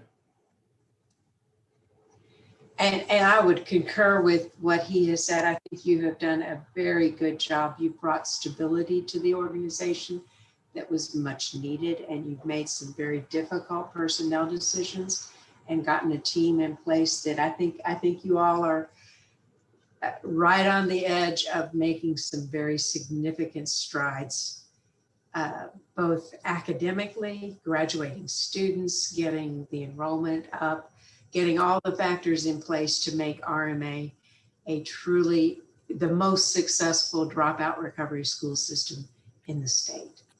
And I wish you well, and I hope that as you move forward, that everything falls into place. Becky?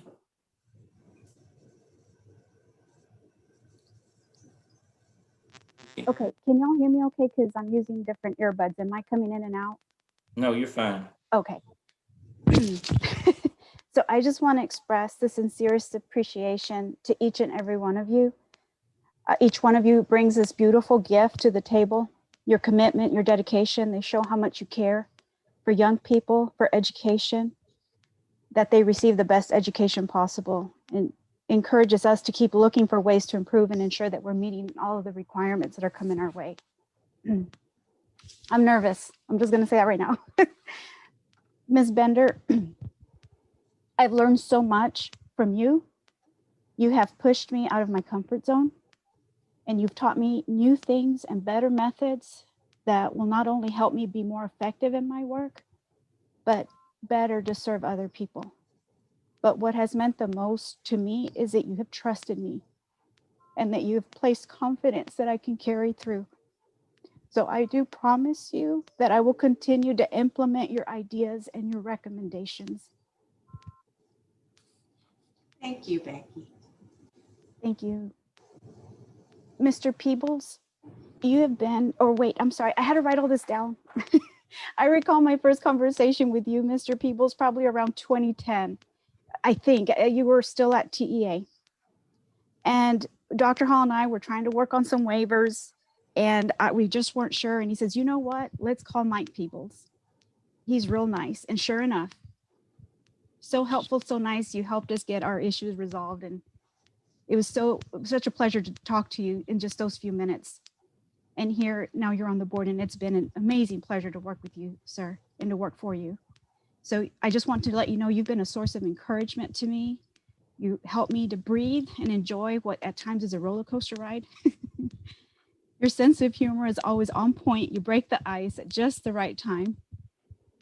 And although you have so much experience and obviously working from TEA, you know how to help us, and you always have, and yet you have displayed a very humble spirit. So I wanted to say thank you, Mr. Peebles. Well, thank you. Thank you, Becky. And Mr. Chambers, we're going to miss you so much. Who's going to help us catch the misspelled words and the language that doesn't make sense in our policies and our documents? I always appreciate that you tell us, make sure that a student or parent could understand this information. Of course, that makes sense. And I always appreciate something too about you, Mr. Chambers, that at every board meeting, you always have an expression of appreciation to different ones during the board meetings. We all stress out so much, and we're doing our best to present a good report. And you always say thank you, and you commend us specifically on something that we've presented. Somebody once said to me, with every word of commendation, even if it's small, it's an expression that will help me not to give up. And I would say that we all feel that way. We want to keep trying, and we want to do better. So I just wanted to say thank you. It's been an absolute pleasure. You'll be greatly missed. And I hope this doesn't, I hope we always can keep in touch even after y'all have stepped down from the board. Becky, I remember what a surge of of happiness came when I heard that you were coming back to work for us. I said, oh boy, we've got a chance now making it. But it has been my pleasure to seen and worked with some outstanding administrative assistants during my long career.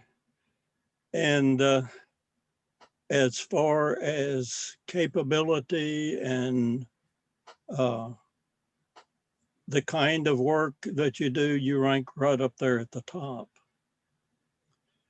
As far as sincere desire to please, you're unparalleled. I have never worked with a person in the role that you have that tried harder or wanted more fervently to please and to do right than you. And it is remarkable to me that perhaps the most persistent error that you make is taking the blame for things that are not your fault. I will miss serving with you on the board, but I will always consider you my valued friend. I guess that's enough for now. Well said, Mr. Chambers. It certainly was. Becky, you will be missed. I'd like to say to the 3 departing board members, I've enjoyed working with you, and you have made these last 2 years of progress for RMA. It looks like something on steroids. So thank you for all that you've done.